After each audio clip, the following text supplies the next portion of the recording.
નમસ્કાર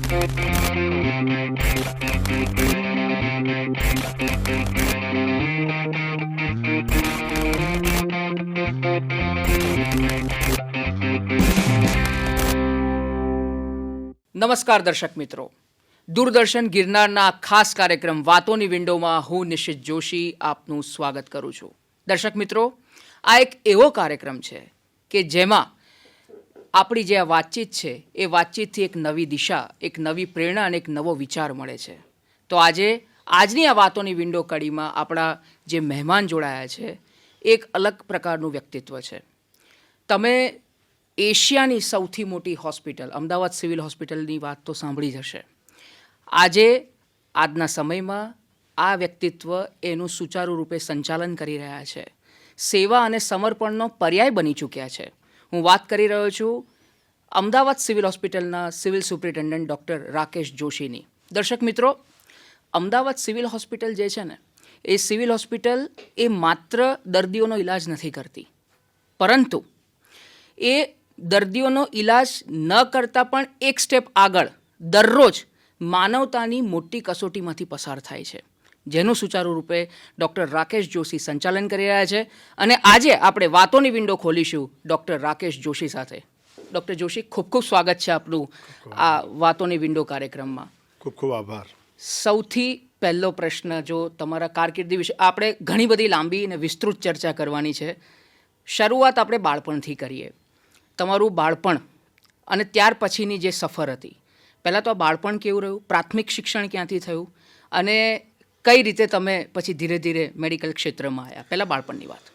એટલે જો મારી વાત કરીશ તો મારો જન્મ વિજાપુર તાલુકાના લાડોલ ગામમાં થયેલો અને અમે મૂળ રહેવાસી ડાંગરવા ગામ, ડાંગરવા ડાભી એટલે કે નંદાસરણની બાજુમાં. અને એમ કહીશ કે 9મા ધોરણ સુધી ગામમાં જ ઉછર્યા. પ્રાથમિક શિક્ષણ ત્યાં લીધું અને NB પંચાલ હાઈસ્કૂલમાં અમે ભણ્યા.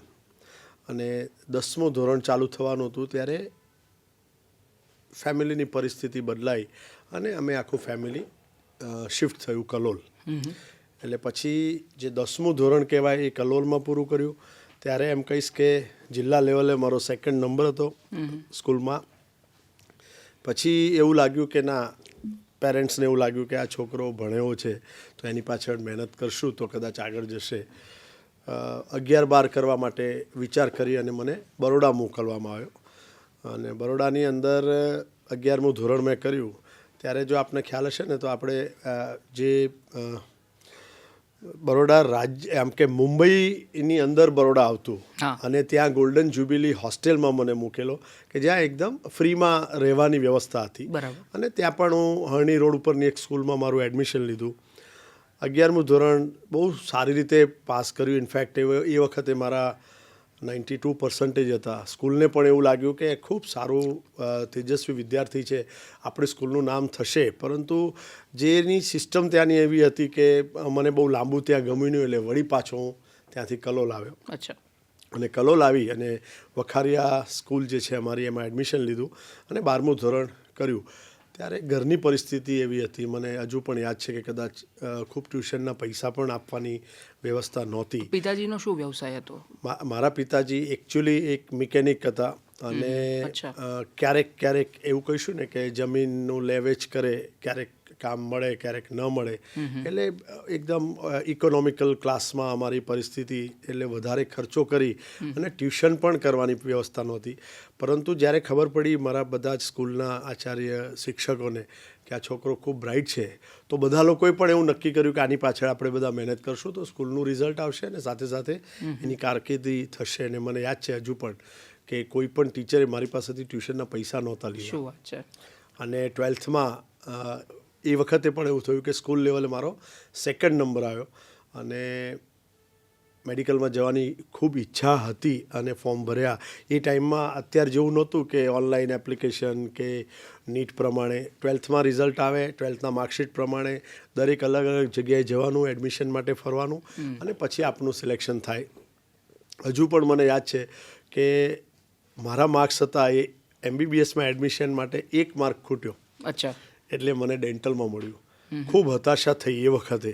અને ત્યારે અત્યારે જ આપણા જ સિવિલ હોસ્પિટલની ગવર્મેન્ટ ડેન્ટલ કોલેજમાં મેં એડમિશન લીધું અને થોડો નાસીપાસ થયો કે અરે MBBSમાં મળ્યું નહીં એડમિશન, જે લખ્યું હશે નસીબમાં એમ કરી અને ડેન્ટલ કોલેજમાં એડમિશન લીધું. થોડોક સમય હોસ્ટેલ રહ્યો પણ પછી મેજોરિટી ટાઈમ કલોલથી અપડાઉન કર્યું. ડેન્ટલમાં પણ એવું કહીશ કે એક જ્યારે મેડિકલમાં કોઈ પણ વિદ્યાર્થી ગુજરાતી મીડિયમમાંથી આવે ને ત્યારે ખૂબ લેંગ્વેજનું ટ્રાન્ઝિશન થતું હોય. ગુજરાતી મીડિયમમાં ભણ્યા અને પછી અચાનક બધો જ કોર્સ અંગ્રેજીમાં, એટલે ખૂબ ડિફિકલ્ટી પડે શરૂઆતના ફેઝમાં. પરંતુ પેલું એક મનની એક ધગશ કે આગળ વધવું છે, ભણવું પડશે, એમ કરી અને ડેન્ટલ કોલેજમાં ચાલુ કર્યું. અને કદાચ મને હજી પણ એવું યાદ છે કે હું એકમાત્ર એવો સ્ટુડન્ટ હોઈશ કે કોઈ પણ જાતની એટીકેટી વગર ફર્સ્ટ BDS પાસ કર્યું. અચ્છા. નસીબમાં કંઈક લખાયું હશે. આગલા વર્ષે ઘણી બધી સીટ ખાલી રહી. પેરેન્ટ્સે કોર્ટ કેસ કર્યો હશે બધા ભેગા થઈને કે ભાઈ આ સીટ ખાલી જઈ રહી છે ઓલ ઇન્ડિયાના કોટાની, તો કેમ આપણે આપણા સ્ટુડન્ટને આપીએ. એટલે એનું ડિસિઝન જ્યારે આવ્યું કોર્ટમાંથી ત્યારે ઓલરેડી એક વર્ષ ફર્સ્ટ BDS પાસ કરી દીધેલું. અને એના પછી અચાનક એવો કોલ આવ્યો કે તમને MBBSમાં એડમિશન મળશે. એટલે કહેવાય ને કે પહેલાંથી એક લખાયેલું હશે કે આવી રીતની પરિસ્થિતિનું નિર્માણ થયું. અને પછી બીજા વર્ષે આગલા વર્ષના મેરિટના બેઝ ઉપર એ બેચમાં એડમિશન થયું. એટલે કે મેડિકલમાં એડમિશન 89માં થયું, હકીકતમાં 88માં થવું જોઈતું હતું. 89માં એડમિશનની વાત જ્યારે આવી અગેઇન, તે જે 50 છોકરાઓ અમે હતા ડેન્ટલમાં, ડેન્ટલની પણ એ બેચ એવી યાદગાર છે કે એની અંદર મેક્સિમમ એવું હશે કે જનરલી એવું જોવા મળે છે કે ડેન્ટલમાં છોકરીઓ વધારે હોય, છોકરાઓ ઓછા હોય. અમારી એ બેચ એવું કહીશું કે 88 બેચ, જે અત્યારે પણ અમે હજુ એમ કે વોટ્સઅપથી કનેક્ટેડ છીએ બેચના બધા લોકો, તો અમારી બેચમાં મેક્સિમમ છોકરાઓ હતા 88 બેચમાં. પછી જેવું આ ચેન્જ આવ્યું અને પછી એમાંથી ઘણા બધા લોકો પછી MBBSમાં શિફ્ટ થઈ ગયા. એટલે એમાંના અમે લોકો પછી કરમસદ મેડિકલ કોલેજમાં એડમિશન લીધું 89ની બેચમાં. અને કરમસદ પણ આપ જાણો છો કે નવી નવી કોલેજ હતી એ વખતે, અને ત્યારે અમને પણ ખબર નહોતી કે એકચ્યુઅલી રેકોગ્નિશનનું વેલ્યુ કેટલી છે. એટલે એ ટાઈમે પણ એવું હતું કે જામનગર મળતું હતું અને સામે કરમસદ મળતું હતું. તો પેરેન્ટ્સ એવું જ વિચારે કે આપણને સૌથી ઓછું ભાડું ક્યાં થશે, ક્યાં ખર્ચો ઓછો થશે અને ઝડપથી છોકરો ઘરે આવી શકશે, એમ કરીને કરમસદ લીધું. કરમસદ એડમિશન લીધું. પછી ત્યાં ગયા પછી ખબર પડી કે કોલેજ રેકોગ્નાઇઝ નથી, MBBS તો થઈશું પણ પછી આગળ શું. અને એ અમારી ત્રીજી બેચ હતી કરમસદ મેડિકલ કોલેજમાં. 87માં પહેલી બેચ, 88 અને અમે 89માં જોઈન થયા. ખૂબ મોટો ફાયદો એ થયો એમ જોવા જઈએ તો બ્લેઝિંગ ઇન ડિસગાઇઝ જેવું કે એક વર્ષ ડેન્ટલનું કર્યું, જેની અંદર એવું કહેવાય ને કે ફર્સ્ટ MBBSમાં સૌથી મોસ્ટ ડિફિકલ્ટ સબ્જેક્ટ છે એનાટોમી. અને એમાં પણ જે આ હેડ એન્ડ નેક એરિયા છે એ કદાચ કોઈ પણ વ્યક્તિ માટે લર્ન કરવું થોડું ડિફિકલ્ટ હોય છે. અત્યારે પણ જોઈએ તો બધા જ છોકરાઓને એ પોર્શન આવે ને ત્યારે થોડુંક તકલીફ પડે. ડેન્ટલ કરવાનો ફાયદો થયો કે એની અંદર હેડ એન્ડ નેક ઉપર ફોકસ કરવામાં આવતું હોય છે. એટલે આ વર્ષ વેસ્ટ થયું, વેસ્ટ ન કહેવાય, પરંતુ એના હિસાબે શીખવા મળ્યું, ખૂબ ઇઝી થઈ ગયું આગળ ભણવું. અને એવું કહીશ કે ફર્સ્ટ MBBSમાં પણ મારો સેકન્ડ રેન્ક આવ્યો, ત્યારે પણ એ ટાઈમમાં 72% માર્ક આવ્યા. એ જસ્ટ બિકોઝ કે એક વર્ષનું જે ટ્રાન્ઝિશન હતું Gujarati medium two English medium, અને જે ડિફિકલ્ટ પોર્શન કહેવાય જે ફર્સ્ટ MBBSનો ભણવાનો, એ પણ સારી રીતે પત્યો. અને કરમસદમાં MBBS પૂરું કર્યું, ઇન્ટર્નશિપ કરી. ઇન્ટર્નશિપ પણ એ બેઝ પર કરતા હતા કે કાલે ઉઠીને આગળ ભણવાનો ચાન્સ ન મળે તો કોઈક સારી જગ્યા પર સારી રીતે જનરલ પ્રેક્ટિસ કરી શકીએ એ રીતે અલગ અલગ જગ્યા પર ઇન્ટર્નશિપ લીધી. સુરત લીધી, એક તો કમ્પલસરી ત્યાં કરવી પડે, અને બાકીની 2 ડીસા ભંસાલીમાં કરી. એટલા માટે કરી કે ત્યાં જઈશું, કોઈક એક્સપિરિયન્સ મળશે, અને કાલે ઉઠીને પીજી, કે રેકોગ્નિશન હતું નહીં, અને પીજી થશે કે નહીં એની પણ કોઈ ચાન્સીસ એ વખતે નહોતા લાગતા. પરંતુ ફરી પાછું નસીબે ચક્કર ફેરવ્યું. અને હું એમ કહીશ કે છેલ્લી ઇન્ટર્નશિપના મહિનાઓ હતા અને કરમસદ મેડિકલ કોલેજને રેકોગ્નિશન મળ્યું. અને રેકોગ્નિશન મળે એટલે તમે મેઇન પૂલમાં આવી જાઓ જ્યાં તમારું એડમિશન થતું હોય. એટલે પછી તમને એપ્લાય કરવા માટેની એલિજિબિલિટી આવી ગઈ. અને એ જ સમયે બીજે મેડિકલ કોલેજમાં 0 બેચ ડિક્લેર થયેલી, એટલે પીજી સીટ્સ ખૂબ વધી ગઈ. એટલે બીજે મેડિકલ કોલેજના છોકરાઓને એડમિશન મળી રહે, બધા છોકરાઓ સમાઈ જાય, એના પછી જે કોઈ સીટ્સ ખાલી રહે એમાં આખા જ ગુજરાતના બાકીના છોકરાઓ કોમ્પિટ કરી શકે. એ પરિસ્થિતિમાં જેને સેકન્ડ મેરિટ તૈયાર થાય, એ સેકન્ડ મેરિટમાં મારો નંબર ખૂબ આગળ હતો, કેમ કે ફર્સ્ટ, સેકન્ડ અને થર્ડ MBBSમાં થ્રુઆઉટ કરમસદમાં રેન્ક જ આવેલા, અને એના હિસાબે પર્સન્ટેજ અને ઓવરઓલ ગુજરાતના બાકીના મેરિટમાં ખૂબ એડમિશન એટલે કે નંબર આગળ હતો, જેથી મને શરૂઆતમાં ઓફથેલ્મોમાં બીજે મેડિકલ કોલેજમાં ઓફથેલ્મો ડિપાર્ટમેન્ટમાં એડમિશન મળ્યું. બરાબર. કદાચ 1 મહિનો રહ્યા પછી રિશફલિંગ આવ્યું અને પછી VS હોસ્પિટલમાં જનરલ સર્જરીમાં મળ્યું, જે એકચ્યુઅલી પોતાની મારી ઈચ્છા હતી. એટલે અલ્ટિમેટલી એમ કહેવાય કે ફરીને છેલ્લે કુદરતી રીતે અને MBBS બી સરસ રીતે થઈ ગયું, PGમાં એડમિશન મળ્યું, HOD યુનિટ VS હોસ્પિટલમાં સર્જરીમાં એડમિશન મળ્યું. અમારી કોલેજમાંથી એ વખતે એવું કહીશ કે 40થી 50 લોકોને એડમિશન મળ્યા છે. એટલે એ રીતે VS હોસ્પિટલની અંદર સર્જરી એટલે ઓફથેલ્મોમાંથી પછી સર્જરીમાં ગયા, સર્જરી પૂરું કર્યું અને પછી MCH કરવાનો ટાઈમ આવ્યો ત્યારે પણ જે એન્ટ્રન્સ એક્ઝામ આપી, એમાં મારો 3rd નંબર હતો આખા સ્ટેટમાં. એટલે મારી ઈચ્છા આવી હતી કે પીડિયાટ્રિક સર્જરી કરવું. ને એટલે બસ એ ઈચ્છા કેમ એવી હતી? કારણ કે ઘણું બધું તમારી સામે તો એક બહુ મોટું મોકળી મેદાન હતું, મોકળી શાખાઓ હતી, તો પીડિયાટ્રિક સર્જરીને જ કેમ પસંદ કર્યું? મારો એ જ પ્રશ્ન છે. એટલે જ્યારે MBBS અને પછી સર્જરીની અંદર જ્યારે રોટેશન આવે, એકચ્યુઅલી તમારા જે રોટેશનો હોય જે સેકન્ડ યરની અંદર આવતા હોય છે, એની અંદર જનરલી તમારો જે ઈચ્છા હોય મનની અથવા તમારી એક ચોઇસ નક્કી થતી હોય છે કે મારે આગળ જઈને શું કરવું. ત્યારે એવું પણ હતું કે કદાચ યુરોલોજિસ્ટ થઈ શકું, અથવા વધારે ઈચ્છા એટલા માટે પીડિયાટ્રિક સર્જરીમાં હતી કે નાના બાળકો જે પોતાની જાતની તકલીફ એક્સપ્લેન નથી કરી શકતા, ઇનડાયરેક્ટલી મધર એના સિમ્ટમ્સ આપણને કહેતા હોય, અને જ્યારે નાનું ફૂલકું બાળક એને સારું થઈને ઘરે જતાં અમે જ્યારે એ સમયે જોતા ત્યારે ખૂબ એક્સાઇટમેન્ટ રહેતું કે આટલા નાના બાળકની આટલી મેજર સર્જરી થઈ અને સારું બી થઈ ગયું અને ઘરે પણ જાય છે. ઘણી બધી વખત જ્યારે ગામડાઓમાં રહેતા ત્યારે એવું લાગતું કે જે જન્મજાત અમુક રોગો એવા હતા કે જેથી બાળક જન્મે કદાચ ફેમિલી પહેલાંથી જ એવું માની લેતું કે આ બાળક તો આગળ જીવવાનું નથી. એટલે આવા બધા કિસ્સાઓ ગામડાઓમાં જોયેલા, ઘણીવાર નિગ્લેક્ટેડ બાળકો બી જોયેલા કે ભાઈ આનું કંઈ થાયું નથી, છોડી દો. એ જ પરિસ્થિતિમાં જ્યારે MS ની અંદર ભણવામાં આવ્યા, જ્યારે ડે બાય ડે જોતા ગયા જે રીતે મેડિસિન ડેવલપ થઈ રહ્યું છે, જે રીતે એનેસ્થેશિયાની સેફટી વધી રહી છે, જે રીતે એક્સપર્ટીઝ આવી રહી છે, એ રીતે એવા બાળકોને ડિસ્ચાર્જ થતા જોયા, એવા બાળકોને સારા થઈને ઘરે જતા જોયા. ને એમ કહેવાય ને કે એના પેરેન્ટ્સના આંખમાં એક હર્ષના આંસુ હોય કે મારું બાળક આવું હતું પણ સરસ થઈ ગયું ને જો હવે હસતું રમતું ઘરે. એટલે આવા બધા ઈચ્છાઓના આવા બધા સીન જોયા, જેના થકી એવું લાગ્યું કે આમાં કેમ સ્પેશિયાલિટી ન કરવી. બરાબર છે. અને ચેલેન્જિંગ હતી. અને એવું હતું કે જો આમાં આગળ વધશું તો ઘણી બધી લેવલે આપણે એવા લોકોને હેલ્પ કરશું, કારણ કે ખૂબ પૈસાવાળા લોકો કદાચ પ્રાઇવેટમાં જઈ શકશે, પરંતુ જેના ઘરમાં જેને વધારે એક્સટેન્સિવ કે એક્સપેન્સિવ સોનોગ્રાફી 3D 4D કે 5D કરી શકવાવાળા લોકો નથી, એવા લોકોને જ્યારે બાળકનું અવતરણ થાય છે જે ડિફેક્ટિવ હોય અથવા કન્જેનેટલ માલફોર્મ હોય, એને સારું કરો તો કદાચ એવું કહેવાય કે એના જે બ્લેઝિંગ્સ છે પેરેન્ટ્સના એ ખૂબ મળે આપણને, ને એ આપણને એક કામ કરવાનો સંતોષ મળે. એમ કરી અને પછી પીડિયાટ્રિક સર્જરી લીધું. બરાબર. તો પીડિયાટ્રિક સર્જરી લીધું, બરાબર. અને મારો એક બીજો પ્રશ્ન છે, થોડોક પાછળ વિદ્યાર્થી કાળમાં તમને જો હું લઈ જાઉં પાછો, at some point of time તમને એવું કંઈક ફીલ થયું કે હું ખોટી દિશામાં જઈ રહ્યો છું, અથવા તો મને અહીંથી મજા નથી આવી રહી, અથવા તો કોઈ કોમ્પ્રોમાઇઝ કરવું પડ્યું? બિલકુલ નહીં, કેમ કે પહેલાંથી એવું હતું જ અમારા જમાનામાં. એટલે કે એટલા વર્ષો પહેલાં કેરિયર માટે જનરલી 2 જ ચોઈસ હતી, કે એન્જિનિયર થાવ કે ડૉક્ટર થાવ.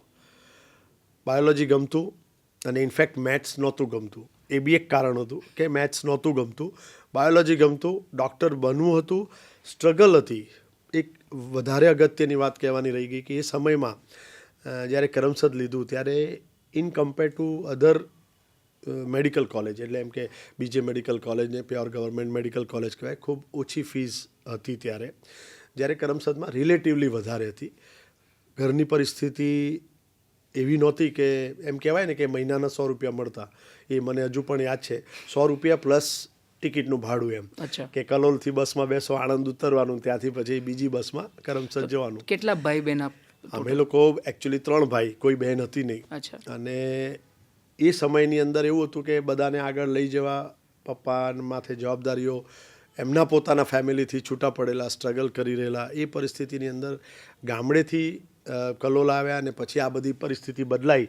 મને આજે પણ યાદ છે કે મેં એ વખતે પણ લોન લીધી હતી MBBSમાં ભણવા માટે, અને લોનનું બજેટ બનાવેલું હતું જાતે કે ફર્સ્ટ યરમાં બુક્સના આટલા થશે, મેથ્સના આટલા થશે, આનો આ ખર્ચો થશે, એમ કરીને મને આજે પણ બરાબર યાદ છે કે 57,000નું બજેટ બનાવ્યું હતું કે આખા MBBSનો ખર્ચો કરશું તો 57,000, થોડું ઘણું પ્લસ માઇનસ થાય, એટલે 60,000 રૂપિયાની મેં લોન લીધેલી. બરાબર. મારા પપ્પા પણ ખૂબ વાતોડિયા બોલતા, એટલે આવતા જતા બસમાં કે ટ્રેનમાં જ્યારે પણ કોઈ મળે તો જનરલી એમની સાથે એના રિલેશન થઈ જાય. એટલે એવી વાતોમાં એક અમારા ત્યાંના એવું કહીશું કે બેંક ઓફ ઇન્ડિયાના અમારા એક જે ભાઈ હતા એની સાથે પપ્પાને ઓળખાણ થઈને એમને વાતમાં કહ્યું કે મારો છોકરો ભણે છે, એ રિઝલ્ટ સારું આવશે તો MBBSમાં લઈશું, પણ ત્યારે લોન લેવી પડશે. તો એવા એક એમના એમ કહીશું ને કે બસમાં સાથી મુસાફરના એક કોન્ટેક્ટમાં એમને લોન માટેની વ્યવસ્થા કરી અને એમના સ્વભાવના હિસાબે લોન મળી પણ ગઈ, ને જે ઘણા વર્ષો સુધી ભરપાઈ પણ કરી. પરંતુ કહેવાનો મતલબ એ છે કે એ સમય એવો હતો કે જ્યારે સાવ નાના પૈસાની વાત કરીએ આપણે અત્યારના કમ્પેરિઝનમાં, એ વખતે બહુ જ 60,000 રૂપિયાની લોન લઈ અને MBBS કર્યું. પણ એનાથી ફાયદો એ થાય કે તમને એક રૂપિયાની વેલ્યુ સમજાય કે આ રૂપિયો વેસ્ટ ન કરવો, અથવા કેમ કરીને કોઈનો પણ વેસ્ટ ન કરવો. કે એ 60,000 રૂપિયાનું MBBS આજે પણ આમ હંમેશા યાદ આવે છે. કોઈ પણ સ્ટુડન્ટને તકલીફ હોય તો એને ઇઝીલી પોતાની જાત સાથે આપણે મેચ કરી શકીએ કે ચાલો એની વાત સાચી છે. બુક્સ લેવી હોય, ઓરિજિનલ બુક્સ લેવી છે કે ઝેરોક્સવાળી લેવી છે કે કોઈના પાસેથી ટેમ્પરરી વાંચીને પાછી બીજા વર્ષે આપી દેવી, આ બધી વસ્તુઓને તમે ઇઝીલી સમજી શકો. એ વખતે મેથ્સનો પણ ખર્ચો ખૂબ ઓછો હતો, જે અત્યારે ડે બાય ડે બધી જ મોંઘવારી વધી રહી છે. એટલે અત્યારે બી કોઈને બી કહો કે 60,000માં MBBS થાય તો એ તો ઇવન મેડિકલ કોલેજમાં શક્ય નથી. પરંતુ આ એ દિવસો હતા. 89ની વાત છે આ, અને 89થી 94 MBBS થયું અને પછી ઇન્ટર્નશીપ આવી. અને એ વખતનું સ્ટાઇપન્ડ પણ એવું હતું, મને હજુ પણ યાદ છે કે MS-ની અંદર જ્યારે ફર્સ્ટ યરમાં હતા ત્યારે કદાચ 1,800 રૂપિયા અમારું સ્ટાઇપન્ડ હતું, જે સેકન્ડ યરમાં પછી 2,200 થયું. એટલે એમ કરી અને આ આખું ફેઝ ચાલતો રહ્યો. બરાબર. અને MCH કર્યું. બરાબર છે. તમે MCH કર્યું. અચ્છા, તમે અત્યારે સરકારી સિસ્ટમમાં જ ગવર્મેન્ટ અધિકારી છો.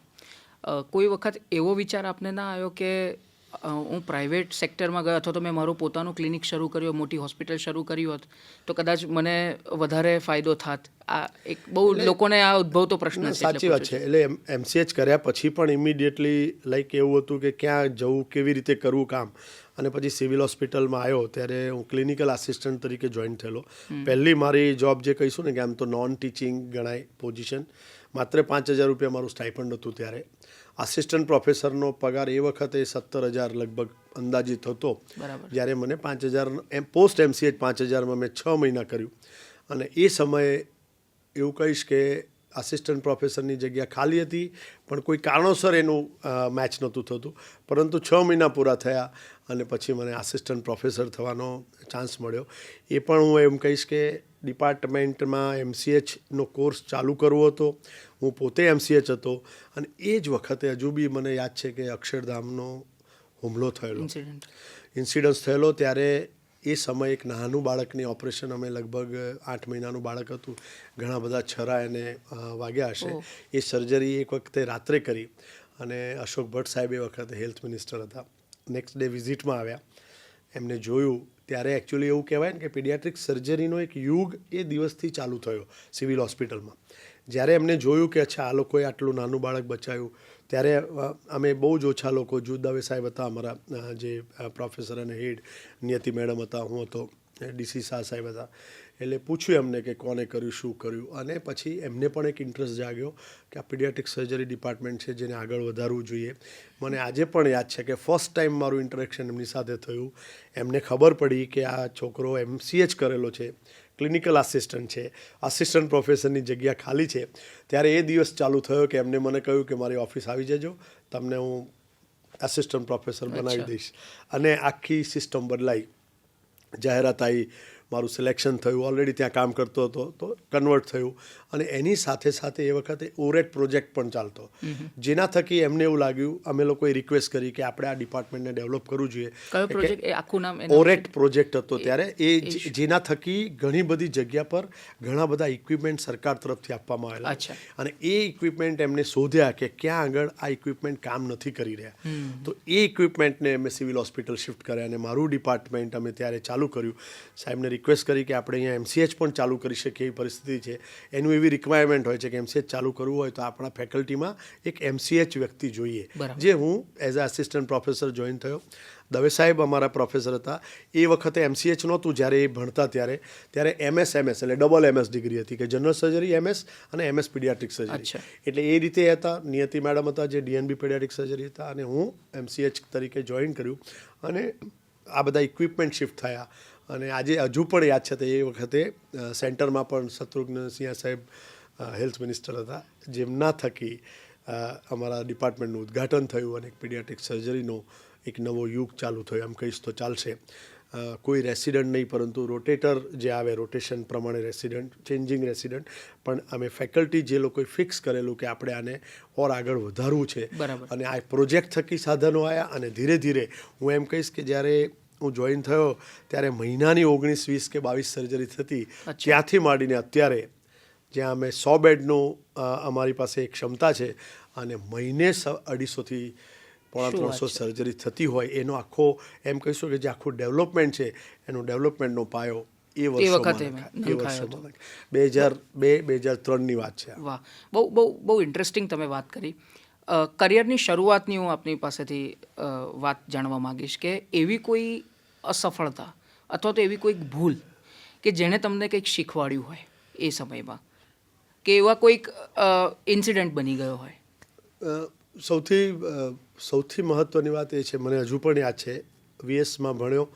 VSનું સ્ટડી કલ્ચર જુદું છે અને સિવિલનું જુદું હતું. VSમાં આવનાર લોકો એટલે કે જે પેશન્ટની જે કહેવાય ઇકોનોમિકલ સ્ટેટસ, એ જુદું, સિવિલનું જુદું. અને આખું માળખાકીય ઘણા બધા ચેન્જીસ છે. સિવિલમાં આવ્યો ત્યારે મને હજુ પણ યાદ છે કે દવે સાહેબને પણ એવું લાગેલું કે તું કામ કરીશ એમ અહીંયા. એટલે મેં કીધું કે ઈચ્છા મારી એવી છે કામ કરવાની. ત્યારે એમને એવું મને કહેલું, મને હજુ પણ એમના શબ્દો એવા યાદ છે, તું 6 મહિના કર, પછી તને ઓટોમેટિક પ્રેમ થઈ જશે. એટલે આપણને એમ થાય કે એવું તો શું છે, કે કેમ એવું થશે એમ. જોઈન કર્યું સિવિલ ત્યારે એમને એવું બી એવી આજે પણ મને એ વસ્તુ યાદ છે કે ડિસિઝન એવું લીધું હતું. મારી વાઈફ પણ સિવિલમાં જ એ વખતે સમયે ટ્રાન્સફર થઈને આવેલી, ને એ અમે બંને આમ સાથે જ ભણેલા છીએ. એટલે એ ડર્મેટોલોજીસ્ટ છે, આસિસ્ટન્ટ પ્રોફેસર તરીકે સિવિલ જોઈન કર્યું. જ્યારે અમે એવો નિર્ણય લીધો કે આપણે લાંબા સમય સુધી સરકારમાં કામ કરવું છે, એટલે સૌથી પહેલું ડિસિઝન એવું પણ લીધેલું કે રહેવાની વ્યવસ્થા 1 થી 2 કિલોમીટરની અંદર કરવી, જેથી કરીને આપણે ગમે ત્યારે ઇન્સ્ટિટ્યુશનમાં પાછા આવી શકીએ. મારું તો બેઝિકલી ઇમરજન્સી જ બ્રાન્ચ છે, ગમે ત્યારે જવું પડે. અને જ્યારે તમે આસિસ્ટન્ટ પ્રોફેસર લેવલ હોય ત્યારે જનરલી ઓન ટોઝ હોય, કે ગમે ત્યારે કંઈક કોલ આવે. ખાસ કરીને જ્યારે MCH ચાલુ નહોતું અને રેસિડન્ટ નહોતા, ત્યારે તમારા ઉપર જવાબદારી થોડી વધારે થાય. ઇનફેક્ટ દરેક લોકો, અમને યાદ છે, રાત્રે પણ આવવાનું થાય તો હું પછી તો અમે ક્વાર્ટરમાં જ રહેવાનું ચાલુ રાખ્યું, જેથી કરીને ઇન્ટરકોમ જ નંબર પર ફોન આવે કે સાહેબ સૌથી મોટામાં મોટો કોલ ગણીએ તો જે નસ લીધી હોય એ આઉટ ગઈ હોય, કે વિગો આઉટ ગઈ છે સાહેબ, એટલે 2 વાગે આવવાનું, ને પછી નાના બચ્ચાનું વિગો લેવાની, કાં તમારા ડિપાર્ટમેન્ટ હોય કાં પીડિયાટ્રિક ડિપાર્ટમેન્ટ હોય. એટલે ખૂબ સામે ચાલીને એમ કહેવાય ને કે પહોંચી જવાય એવી પરિસ્થિતિમાં ચાલુ કર્યું રહેવાનું. ને પછી જ્યારે પણ સિલેક્શન કર્યું કે હવે ઘર લઈશું, તો પણ શાહીબાગમાં જ લીધું, જેથી કરીને તમે એટેચ રહો. પણ સૌથી મહત્ત્વની વસ્તુ જે એમ કહીશું ને કે જે ચેન્જિંગ પેટર્ન હતી લાઈફની, કે પ્રાઇવેટ કરવાની પણ ઈચ્છા હોય, સ્વાભાવિક છે. આટલા વર્ષો ભણ્યા એટલે એમ થાય કે બહાર જઈશું તો પૈસા વધારે કમાઈ શકશું, ઓર એલ્સ એમ થશે કે કદાચ કામ ઓછું હશે, પૈસા વધારે મળશે. આ બાજુ એવું છે કે તમે કોમ્પ્લેક્સ કેસીસ કરી શકશો, પણ એનાથી સૌથી વધારે જે આનંદ હતો ને સંતોષનો હતો. કેવું થાય કે તમે કોઈ પણ બાળક, સિવિલની સિસ્ટમ હજુ પણ એ વખતે પણ હતી ને અત્યારે પણ એવી છે કે કોઈ પણ વ્યક્તિ બાળક લઈને આવી જાય, કોઈ બિલ્ડિંગ વિન્ડો જેવું છે નહીં, તમારે આવો કેસ કઢાવો, દાખલ થાઓ, ઓપરેશન થાય અને સારું થઈને નીકળી જાય. એવા કેટલા કિસ્સાઓ યાદ છે કે બેડની બાજુમાં એક થેલો પડ્યો હોય તો આપણે એવું કહીએ કે આને ક્યાંક વ્યવસ્થિત તો મૂકો એમ. ત્યારે એવા પેશન્ટના દર્દીના સગાને જોયા છે કે જે એમ કે સાહેબ આ મારું ઘર છે, ઝૂંપડામાંથી બાળક લઈને આવ્યા છે, જ્યાં સુધી હું પાછો જઈશ ત્યાં સુધી ખબર નથી એની શું હશે પરિસ્થિતિ. એટલે એ બાળકને જ્યારે સારું થઈને ઘરે જાય અને એની આંખમાં જે એ દેખાય, જે તમને એ નાના માણસો છે એને એક્સપ્રેસ કરતા નથી આવડતું, એ ખાલી માત્ર તમારી સામે જોઈ શકે અથવા વધારે આમ તમને કહે કે સાહેબ મારું બાળક સારું થઈ ગયું અને મને એક પણ રૂપિયાનો ખર્ચો નથી થયો, અને એ થેલો લઈને જતો રહે. પછી એનું એડ્રેસ પણ એને ખબર નથી હોતી કે હવે જઈને મારી ઝૂંપડી હશે કે બીજી બનાવીશ. એટલે આવા લોકો સાથેના ઇન્ટરેક્શનથી એવું લાગ્યું કે કદાચ એવા કેટલા બાળકો હશે જેને તમારા સર્જિકલ કેરની જરૂર છે, અને કોણ કરશે આ બધું. એટલે એક એટેચમેન્ટ થવા માંડ્યું કે નથી જવું, અહીંયા જ કામ કરશું અને લાંબો સમય કરશું. બરાબર. એવામાં અચાનક ચાન્સ આવ્યો પાછો ફરીથી કે વીએસમાં પણ ઓપોર્ચ્યુનિટી આવી. વળી પાછું મન ડગ્યું કે કદાચ ત્યાં પ્રેક્ટિસનો ચાન્સ મળશે, પ્રેક્ટિસ બી કરશું, સેવા બી કરશું, એમ કરીને પાછો વીએસ પણ જોઈન કર્યું. પણ વળી પાછું 2-3-4 વર્ષ થયા અને એમ થયું કે ના, અલ્ટિમેટલી પાછું સિવિલ હોસ્પિટલ ફરી જોઈન કર્યું. બરાબર. અને જ્યારે ફરી જોઈન કર્યું ત્યારે એ ડિસિઝન સાથે જોઈન કર્યું કે હવે લાઈફ ટાઈમ અહીંયા જ કામ કરશું. આ તો તમે વાત કરી કે તમારો પ્રાઇવેટ સેક્ટરમાં જવાનો નિર્ણય તમે કેમ પડતો મૂક્યો, અથવા તો ત્યાં બીજે ક્યાંય ન જોડાવાનો, કારણ કે આટલા બધા પેશન્ટ્સ અને એમનો જે ઈલાજ કરવાની જે વાત હતી કે તમને એવું લાગ્યું કે ના, આમાં એક સંતોષ મળે છે. એટલે એ અમુક વખત આત્મસંતોષ નાણાં કરતાં વધારે મહત્ત્વનો હોય છે. એ વાત બહુ સાચી વાત કરી. હવે તમારી આટલી કારકિર્દીમાં તમે ઘણા બધા પેશન્ટ્સ જોયા, ઘણા બધા લોકોના ઓપરેશન્સ કર્યા. કોઈ એવા મેમોરેબલ કેસીસ જે છે કે જે તમને લાગે કે ના, જેમાં કદાચ તમારી ધીરજની કસોટી થઈ હોય, તમારી સહનશક્તિની કસોટી થઈ હોય, અને લાગે કે હવે આ કેસ ગયો પણ સફળતા મળી ગઈ હોય? એટલે મારા કેરિયરની વાત કરીશ ને તો અત્યાર સુધીમાં કદાચ 20,000થી વધારે સર્જરી તો કરી હશે. શું વાત છે! પરંતુ ઘણા બધા કિસ્સાઓ એવા છે, ઘણા બધા. એટલે સિવિલ હોસ્પિટલ એટલે એક એવી જગ્યા છે કે જ્યાં પ્રાઇમરીલી દર્દી તો આવે, પરંતુ કોમ્પ્લેક્સ એટલે કે બહાર કોમ્પ્લિકેટ થયા હોય પ્રાઇવેટમાં કે બીજા રાજ્યમાં, ત્યારે પણ એક આશા સાથે આવતા હોય છે કે સિવિલ જઈશું તો આપણું કામ થશે. ઘણા બધા કિસ્સાઓ એવા છે. પરંતુ જો એક આમ વધારે એક્સાઇટિંગ હમણાંની જ વાતો છે, છેલ્લા 6 મહિનાની, જેમ કહીશ તો ચાલશે, કે 18 વર્ષ પહેલાં એમ કે કોઈ તાજા જન્મેલા બાળકને અન્ન નળી, શ્વાસ નળી જોડાયેલી હોય અને ઓપરેશન કરીએ. પીડિયાટ્રિક સર્જરીમાં એવું છે કે જેને ટીઓ ફિસ્ચ્યુલા કહેવાય, કે આવા બાળકો બચી જાય તો એવું કહેવાય છે કે તમારું જે યુનિટની કેર લેવાની જે ક્ષમતા છે ખૂબ હાઈ છે. એટલે એનું સર્વાઈવલ ઉપર ઘણીવાર એવું થાય કે ડિપેન્ડ કરતું હોય છે કે ડિપાર્ટમેન્ટ કેવી રીતે કામ કરે છે. તો હમણાં જ હું મારી ઓફિસમાં બેઠો હતો અને થોડાક દિવસ પહેલાં, 2-2.5 મહિના પહેલાં, એક બાળક અને એના ફેમિલી 3 લોકો આવ્યા. તો એમને બહાર જસ્ટ એ લોબીમાંથી ક્રોસ થતા હશે અને બોર્ડ વાંચ્યું કે રાકેશ જોશી. તો એમને એવું લાગ્યું કે આ સાહેબ તો આપણા ઓપરેશન કર્યા હતા એ જ લાગે છે આમ. એટલે એને મારા ભાઈને પૂછ્યું કે સાહેબને મળી શકીએ? તો કે હા, જાઓ, સાહેબને તો કોઈ બી મળી શકે. એટલે એમ કરીને મમ્મી પપ્પા અને બાળક આવ્યા. અને ત્યારે પેલો બાળક આવીને સીધો મને પગે પડી ગયો. મેં કીધું શું થયું બેટા? એટલે કે અહીંયા ફોર્મ ભરવા આવ્યો છું MBBSનું.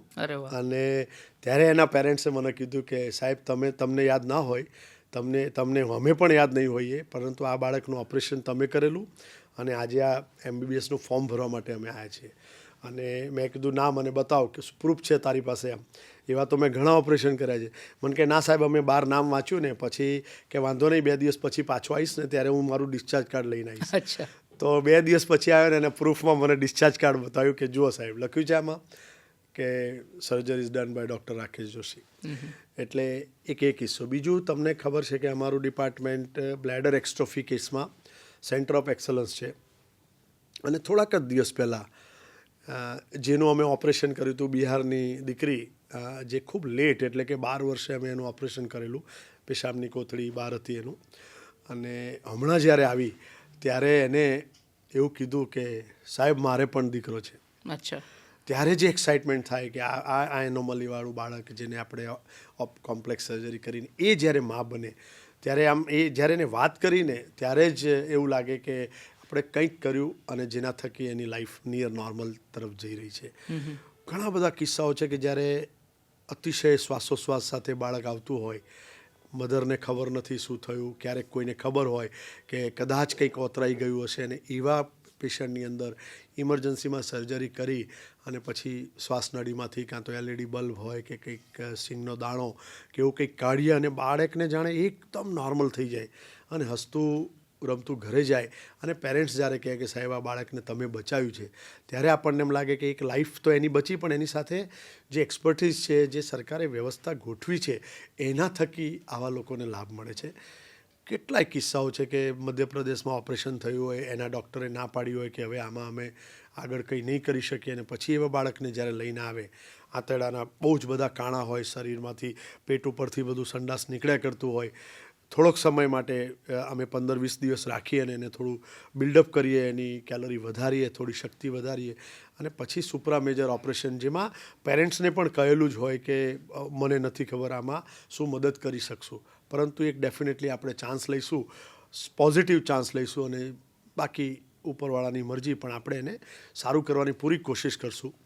એવી કન્સેન્ટ સાથે તમે જેને કહેવાય ને કે મોસ્ટ કોમ્પ્લેક્સ, કે જેમાં રિઝલ્ટ મળવાના પણ ક્યારેક તમને ચાન્સ ન હોય, એવા બાળકને જ્યારે લઈ અને તમે પછી ઓપરેશન કરો, 4-5 કલાક સુધી એની પાછળ મહેનત કરી, ઘણી બધી જગ્યાએ આંતરડા જોડો, જ્યારે તમારા માટે પણ ક્રોસ ફિંગર હોય કે એમાંથી શું જોડાશે, શું નહીં જોડાય, બાળક માલ નરીશ હોય, બહુ સારું હેલ્ધી બાળક તો આવ્યું ના હોય, આટલા વર્ષથી પરેશાન, એવું બાળક જ્યારે સારું થઈને ઘેર જાય, ત્યારે એક અલગ પ્રકારનો સંતોષ થતો હોય કે એટલે સારું થઈ ગયું અને આપણી એક્સપર્ટીસથી થયું, આપણા એક્સપિરિયન્સ એનો યુઝ કર્યો અને એની સાથે એના પોતાના પણ એમ કે કહેવાય ને કે એનું જીવન પણ આગળ લખાયેલું હશે, એવું બાળક જ્યારે ઘરે જાય ત્યારે તમને એક અલગ પ્રકારનો આત્મસંતોષ થાય. જેમ જેમ મેડિકલમાં ડેવલપમેન્ટ વધતું જાય છે, એ જ રીતે એનોમલીસ પણ વધતી જાય છે. જ્યારે હું પીડિયાટ્રિક સર્જન થયો અને મારા પેરેન્ટ્સથી બી ઘણીવાર વાત કરું કે આજે આવું બાળક આવ્યું અથવા આવું બાળક આવ્યું, ત્યારે ઘણીવાર એ કહેતા કે અમે તો આવું સાંભળ્યું જ નથી. દેટ મીન્સ કે આઈધર એ ટાઈમે એવા બાળકો બચતા નહીં હોય અથવા એ લોકોને એનું નોલેજ નથી હોતું, એટલે ઘણીવાર એમના એમ ચાલ્યા કરે. અત્યારે જોવા જઈએ તો ઘણી બધી એનોમલીઝ ડિટેક્ટ થાય છે. સ્ટ્રેસફુલ લાઈફ, એટલે કે કોઈ મેરેજનો સમય ફિક્સ નહીં, લેટ મેરેજ કરવાના અને બીજા બધા ઘણા બધા જેનેટિક ફેક્ટર્સ અને કારણોસર એનોમલીવાળા બાળક આવે અને એ બાળકોની સંખ્યા પણ વધતી જાય.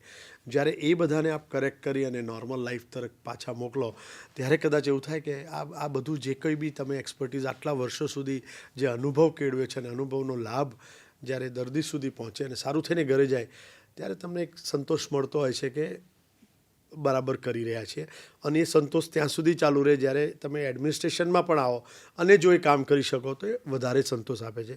આજે એમ કહેવાય કે મને એવરીડે મોર્નિંગમાં ઓપરેશન કરું અને પછી ઓફિસ જાઉં છું, તો મને પોતાને એવું લાગે કે મારું બેઝિક જે છે લાઈફનો જે ગોલ છે પીડિયાટ્રિક સર્જન તરીકેનો, એ પણ પૂરો થઈ રહ્યો છે. અને સાથે સાથે એનાથી બી વધારે લોકોને સારી સગવડ આપી અથવા સિવિલમાં કંઈક નવું કરી અને એને પણ સારું કરી શકે, એટલે કે એટ લાર્જ સોસાયટીને ફાયદો કરીએ, એવા એક આશય સાથે કામ કરી રહ્યા છે. બરાબર છે. બીજી જે વાત કરી કે એક બહુ ખતરનાક પીરિયડ આવી ગયો 2020થી 22 કે 23 સુધી ગણો, જે વૈશ્વિક મહામારીનો સમય, એ આખા વિશ્વ માટે અને ખાસ કરીને તમારા જેવા જે ડૉક્ટર્સ છે એમના માટે ખૂબ જ કપરો કાળ કહી શકાય. આખી 1200 બેડની સિવિલ હોસ્પિટલ ભરાઈ જતી હતી અને એ જે દૃશ્ય તમારા આંખ સમક્ષ ખડું થયું, સ્વાભાવિક છે કે તમે ડિસ્ટર્બ મેન્ટલી પણ થઈ જ જતા હશો. એ સંતુલનની વાત મારે પાછળથી કરવી છે, પણ એ પહેલાં જે કાળ હતો એ કેવો રહ્યો અને એમાં કેવા પ્રકારના પડકારો આવ્યા અને એનો પડકારોનો સામનો એની સામે કેવી રીતે તમે ઝઝૂમ્યા? એટલે એમ કહીશું ને કે કોવિડ કાળ આવ્યો ને ત્યારથી એડમિનિસ્ટ્રેટિવ લાઈફ ચાલુ થઈ. ત્યાં સુધીની વાત કરીએ ને તો 2012થી હું professor and head paediatric surgery રહ્યો અને એના પછીથી professor head exstrophy, paediatric urology, આ બધા ના ઉપર ફોકસ કરીને કામ ચાલતું અને અચાનક કોવિડ આવ્યો. કોવિડ આવ્યો એના પહેલાં જ અમે અમારું ડિપાર્ટમેન્ટ જે કહેવાય F7 હતું, જૂના સિવિલમાંથી 1200 બેડમાં શિફ્ટ કરેલું 3જા માળે. અને થોડાક જ સમયમાં, વેરી શોર્ટ ટાઈમ પીરિયડમાં કોવિડ ડિક્લેર થયો અને એડમિનિસ્ટ્રેશન, એ વખતે હું ક્યાંય હતો નહીં એડમિનિસ્ટ્રેશનમાં, એટલે એક કોલ આવ્યો કે ભાઈ તમારે પાછા બધાએ જૂના બિલ્ડિંગમાં જવાનું છે અને 1200 બેડને કોવિડમાં કન્વર્ટ કરી રહ્યા છે. તમને નવાઈ લાગશે, કદાચ જ્યાં સુધી એડમિનિસ્ટ્રેશનમાં નહોતા આવ્યા ને ત્યાં સુધી 1200 બેડ સામે પણ જોવાનું એવોઇડ કરતા હતા કે ત્યાં કોવિડના દર્દી છે, એનાથી દૂર રહેવાનું, એ બાજુ જવા, ભૂલથી ગાડી જતી રહે તો ટેન્શન થઈ જાય કે વાયરસ ક્યાંક લાગી નહીં જાય. ક્યારેક આઇસોલેશનમાં પેશન્ટ રાખતા અને પેશન્ટ ક્રોસ થાય ને તો પણ એવું ટેન્શન થાય કે માસ્ક મેં પહેરેલો હતો કે નહોતો પહેર્યો, પછી ખબર પડી કે જે દર્દી ગયું. દેટ મીન્સ કે એ વખતે એક હાવ હતો, ખબર નહોતી કોઈને. નવો વાયરસ છે, નોવેલ વાયરસ તરીકે આવેલો, અને એની કોઈ જાતની કોઈની પાસે ઇન્ફોર્મેશન નહીં. અને જે રીતે મીડિયામાં અને અધરવાઇઝ જે રીતે બતાવવામાં આવતું એ રીતે એવું લાગતું કે જે આના ઝપેટમાં આવે તો મરી જશે. અને અચાનક એવું કહીશું કે 3 મે 2020 જે દિવસે હજુ પણ યાદ છે કે પુષ્પ વર્ષા કરી હતી 1200 બેડ ઉપર, કે જે લોકોએ કોવિડ સેન્ટર ડિક્લેર કર્યા હતા એના ઉપર પુષ્પ વર્ષા કરી હતી. એ દિવસે, એના આગલા દિવસે એડમિનિસ્ટ્રેશન ગાંધીનગર તરફથી કોલ આવેલો કે તમારે એડિશનલ સુપરિન્ટેન્ડન્ટ તરીકે ફરજ નિભાવવાની છે અને કોવિડમાં કામ કરવાનું છે. ત્યાં સુધી ખબર નહોતી કોવિડ શું છે. અને એ દિવસે એટલે કે 3 મે પછી હું અને ડૉક્ટર રજનીશ પટેલ અમને બંનેને એડિશનલ મેડિકલ સુપરિન્ટેન્ડન્ટ તરીકે એ દિવસે જોઈન કર્યું અને અમે ગયા. પહેલો દિવસની જો વાત કરીશ તમને નવાઈ લાગશે. આજે પણ એ છોકરો મારી સાથે ઓફિસમાં કામ કરે છે. પીપી કિટ કેવી રીતે પહેરવી ખબર નહોતી. એટલે એ લોકો 15-20 દિવસ સિનિયર હતા બાકીના બધા લોકો, કે જે એ વખતથી કામ ચાલુ થયેલું. અમે થોડા લેટ જોઈન થયા. પીપી કિટ ખોલવાની, કેવી રીતે પહેરવાની, પહેરીને પછી પૂછ્યું એને એ છોકરાને કે કોવિડ વોર્ડ ક્યાં આવ્યો, તો કે ચલો લઈ જાઉં સાહેબ એમ. અને લિફ્ટનો દરવાજો ખોલ્યો અને પછી એને કહ્યું કે સાહેબ 3 નંબર દબાવજો, અને પછી ઉપર બધું કોવિડ જ કોવિડ છે એમ. ત્યારે પહેલી વાર આ અનુભવ સાથે હું ને રજનીશભાઈ, મને આજે પણ યાદ છે, અમે બે એકબીજાનો હાથ પકડી રાખેલો કે ત્યારે ખબર નથી એકચ્યુઅલી આપણે શું કરવા જઈ રહ્યા છીએ અને આનો સામનો કેવી રીતે કરશું એ તો પછીની વાત છે, આપણું શું થશે પહેલાં તો એમ. એ પરિસ્થિતિમાં અમે કોવિડમાં એન્ટર થયા. ફર્સ્ટ ડે લગભગ એવું કહીશ કે 6 થી 7 કલાક રાઉન્ડ લીધો, ઘણા બધા પેશન્ટ, અને એ જે પરિસ્થિતિ અને જે સીન જોયો ત્યારે એક મનમાં એવું ડિસિઝન લીધું અમે લોકોએ કે ખૂબ કામની જરૂર છે ને અહીંયા કરવું પડશે. કોઈએ તો જવાબદારી લઈ અને આની પાછળ પડવું પડશે. જેપી એ વખતે સુપરિન્ટેન્ડન્ટ, એ પણ નવો જ. અને અમે બધા ત્રણે ભેગા થઈ અને પછી એવું ડિસિઝન લીધું કે કંઈક કરવું પડશે. એના પછી અમે, ત્યારે ડોમ હતો, જો તમને યાદ હોય તો હ્યુજ મોટો ડોમ હતો રિલેટિવ્સ માટે. ત્યાંથી નીકળી અને પછી ડોમમાં ગયા. ડોમમાં ગયા પછી રિલેટિવ્સની જે વાતો સાંભળી, જે એમની તકલીફો સાંભળી, ત્યારે એવું લાગ્યું કે SOPs બનાવવી પડશે, કંઈક ICU માટેનું મેનેજમેન્ટ ફિક્સ કરવું પડશે. અને દરેકે દરેક વસ્તુ, કેમ કે ડૉક્ટર્સ પણ ડરેલા હતા, સ્ટાફ પણ ડરેલો હતો, ક્લાસ 4 પણ ડરેલું હતું, કોઈ પેશન્ટ પાસે જાય નહીં, પેશન્ટ પોતે ડરેલું કે મને કોઈ સરખી રીતે જોવે છે નથી જોતું. જે રીતે ડોફિંગ થતું, એટલે કે આ વાયરસવાળા એરિયામાંથી બહાર આવી, અને જે રીતે એ સમયે, કેમ કે કોઈ પ્રોટોકોલ કોઈને કાંસી ખબર નહોતી. અને લગભગ 6-7 કલાક પછી એવો વિચાર આવ્યો કે આવી રીતે તો આપણે ઘરે તો નહીં રહી શકીએ. એટલે ઘરે ગયા અને ઇમિડિયેટલી એવું ડિસિઝન લીધું કે હોટલમાં શિફ્ટ થઈ જઈએ. ઘરે ગયા, ફેમિલીની સાથે ડિસ્ટન્સમાં ઊભા રહીને વાત કરી કે 2 જોડ કપડાં આપી દો અને આપણું જે કોઈ બી ઇન્વેસ્ટમેન્ટ છે આવી રીતે છે, ના આઈ એમ ગોઈંગ. એટલે લાઈક વેરી ડિફિકલ્ટ સિચ્યુએશન હતી ઘર માટે પણ, કે આવું બધું બોલવું કેમ પડે છે એમ. કે ત્યારે બધાને એવું હતું કે કોવિડમાં તો શું થશે, કે પાછા આવશું કે નહીં આવશું, હોટલમાં રહીશું, ફરીથી ઘરે પાછા આવી શકશું કે સીધા વોર્ડ ICUમાં જ જઈશું એમ. એવી પરિસ્થિતિની અંદર રાત્રે એમ કહીશ કે 12 વાગે અમે લોકો હોટલમાં ચેક ઇન કર્યું કે હવે તો જ્યારે બધું સરખું થશે ને ત્યારે જ પાછા આવશું, અને આવવાનું હશે તો આવશું, નહીં તો જે થશે તે કરી. એ પરિસ્થિતિની અંદર રાત્રે ચેક ઇન કર્યું હોટલમાં, અને લગભગ એમ કહીશ કે 2.5 મહિના જેવું અમે હોટલમાં જ રહ્યા. ત્યાં જ હતી નજીકમાં જ, એટલે શું ઇઝી પડે, હોસ્પિટલ જાઓ અને પણ ઘરે આગળ થઈને નીકળવાનું, દોરડીની અંદર કંઈક વસ્તુ આવે લેવાની હોય તો લઈને પછી આગળ જતા રહેવાનું. આવી રીતે એમ કે 2.5 મહિના કર્યા, અને પછી કોવિડમાં ઘૂસ્યા. અને દરેક લેવલે પ્રોપર ડોનિંગ કેવી રીતે કરવું, ડોફિંગ કેવી રીતે કરવું, કેવી રીતે સિસ્ટમ સાચવવી કે પોતાને ઇન્ફેક્શન ન થાય, અને આખો જ પ્રોટોકોલ, ICU કેવી રીતે મેનેજ કરવાનું, અમે બંને લોકો કેવી રીતે રાઉન્ડ લઈશું, કેવી રીતે પેશન્ટને સમજાવશું, ગવર્મેન્ટ સાથે જે રીતે મિટિંગ્સ થાય અને જે ગાઈડલાઇન્સ મળે.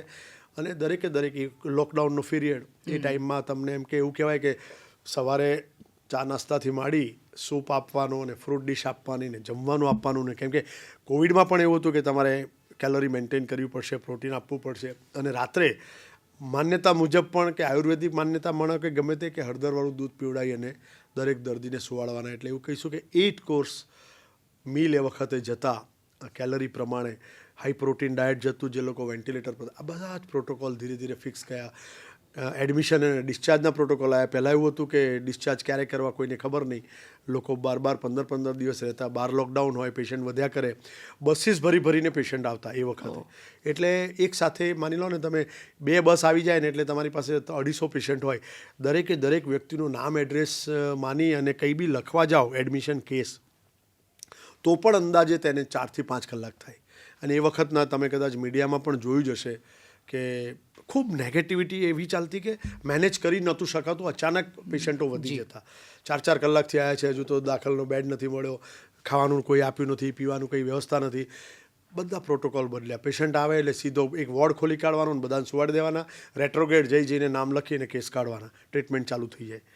એ રીતે કરી અને પહેલો ફેઝ પૂરો કર્યો. ત્યાં સુધી આ બધી SOP ફિક્સ થઈ ગઈ. બીજો ચેલેન્જ એવો કે સ્ટાફ ક્યાંથી લાવવાનો. સરકારે પણ ડેપ્યુટેશન, રેસિડેન્ટ ડૉક્ટર્સ, સિવિલ હોસ્પિટલની પરિસ્થિતિ એવી પણ હતી કે નોન કોવિડ હોસ્પિટલ પણ ચાલુ હતી. એટલે કે કોવિડ એરિયા તો ખરો જ, જ્યાં તમારા મેક્સિમમ જોવા જઈશું તો 1200 એડમિશન હોય, મિનિમમ એ સમયે પહેલાં વખતે જોઈએ તો 500-600 એડમિશન રહેતા. તો એવી પરિસ્થિતિની અંદર સિવિલ હોસ્પિટલ પણ ચાલુ રહે, જ્યાં નોન કોવિડ કામ થાય, ટ્રોમા ઇમરજન્સી કામ થાય, રૂટીન વર્ક ઓછું થયેલું પણ બાકીનું કામ ચાલુ. એટલે સ્ટાફ 2 બાજુ વહેંચાયેલો. ચેલેન્જ ખૂબ મોટી. એક વખત કોવિડ ડ્યુટી કરી, પછી ઓફ આપવાનો, વળી પાછી કોવિડ ડ્યુટી કરવાની. શરૂઆતમાં રૂલ્સ, એટલે એ પ્રમાણે તમને માણસ એટલે મેન પાવર પણ જોઈએ. એટલે સરકારે પણ ખૂબ બધી, એટલે સરકાર અહીંયા જ હતી અમારી સાથે જ, બધા જ એડમિનિસ્ટ્રેશન. અને એમ કહીશું ને કે કદાચ લાઈફનો સૌથી મોટો ફેઝ જાય તમને એવું લાગે કે તમે જેટલા જીવનમાં ટેક્સના નાણાં ભર્યા છે ને એના કરતાં વધારે તમને જો કોઈ સામેથી મળ્યું હોય રિટર્ન ગિફ્ટ તરીકે, કે કોઈ પણ જાતનો ખર્ચાનો ચિંતા ન કરશો, પરંતુ પેશન્ટ બચાવો. પેશન્ટની કેર માટે જે કાંઈ બી કરવું પડે, એમ કહીશું કે સરકારે તિજોરી ખુલ્લી મૂકી દીધેલી. જે સગવડ કરવી પડે, જે એડિશનલ સગવડો કરવી છે, જે કાંઈ બી જોઈએ છે, રાતોરાત મળી જશે. પરંતુ એની પાછળ લાગી જાઓ. જેટલા સ્ટાફની જરૂર હતી, ક્લાસ 4ની જરૂર હતી, મને હજુ પણ યાદ છે, બસીસ મોકલી અને લઈ આવતા, એક્સ્ટ્રા પૈસા આપતા બધાને કે જે આમાં કામ કરશે એને આટલા વધારે મળશે. અને બાકીની બધી ઇન્સ્ટિટ્યૂટમાંથી ફેકલ્ટીઝ શિફ્ટ કર્યા, નર્સિસ શિફ્ટ કરી. એટલે ઇનફ સ્ટાફ, જે નિયમ પ્રમાણે હોય ને કે ICUની અંદર મેક્સિમમ સ્ટાફ મૂકવો, વોર્ડની પણ 15:1 મૂકવો, બધી જ લેવલે સ્ટાફ મળી રહે, ફૂડ મળી રહે, રેસિડેન્ટ ડૉક્ટર્સ મળી રહે, એ રીતની વ્યવસ્થા. અને વ્યવસ્થા કરવા માટે પણ એ બી એક ચેલેન્જિંગ ફેઝ હતો કે કેવી રીતે આ બધું મેનેજ કરવું, નોન કોવિડ કામ કેવી રીતે ચાલુ રાખવું, કોવિડ કામમાં કેવી રીતે, પછી 7 દિવસ કર્યા પછી ફરી પાછું નોન કોવિડ ક્વોરન્ટાઇન કરવાના, હોટેલ્સમાં બધા લોકોને રાખ્યા. એટલે ખૂબ જાતનું મેનેજમેન્ટ હાઈએસ્ટ લેવલથી, એટલે કે સરકાર લેવલથી, એડમિનિસ્ટ્રેશન લેવલથી. અને દરેક વ્યક્તિને જાણે એમ પેલું કહેવાય ને કે વોર જેવી સિચ્યુએશન છે, લડી લેશું પણ એનાથી ડરીશું નહીં. અને એમ કરી અને એક ફેઝ પહેલો પૂરો થયો. ખૂબ એમ કહેવાય કે 2.5 મહિનામાં મે બી 13 જૂન 2020 પછી પાછું ઓછું થયું ધીરે ધીરે. હજુ બી યાદ છે, JP ને અમે બધા હતા, ને પછી કે હા હવે કોવિડમાંથી બહાર આવ્યા, હવન કર્યો એમ કહીશું. અને હજુ તો માંડ એમ થાય કે ચલો આ બાજુ શિફ્ટ કરીએ હવે 1200 બેડ પહેલાંની જેમ. ત્યાં ફરી પાછી દિવાળી વખતે એક નાની પીક આવી.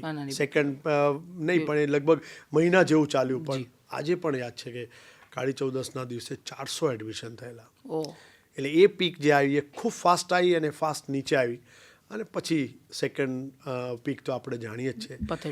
પણ એમાં પણ એટલે આ બધી એટલી મોટી ચેલેન્જીસ હતી કે જેની અંદર તમને એવા લોકોની જરૂર હોય કે જે ટાઈમ બાઉન્ડ ના હોય, ફ્રી. અમે લોકો એમ કહેતા કે અમે હંમેશા એવું કહેતા, એક કોમન વર્ડ વાપરતા એમ કે 20 ગાંડાઓની ટોળી જોઈએ તમને, કે જે ગમે તે ટાઈમે ગમે ત્યાં દોડવા તૈયાર હોય. અને એવા 20 લોકો જો તમને મળે, ને મળી ગયેલા, એવા લોકો હતા કે એમ જ્યારે જુઓ ત્યારે તમને એટલામાં જ મળે.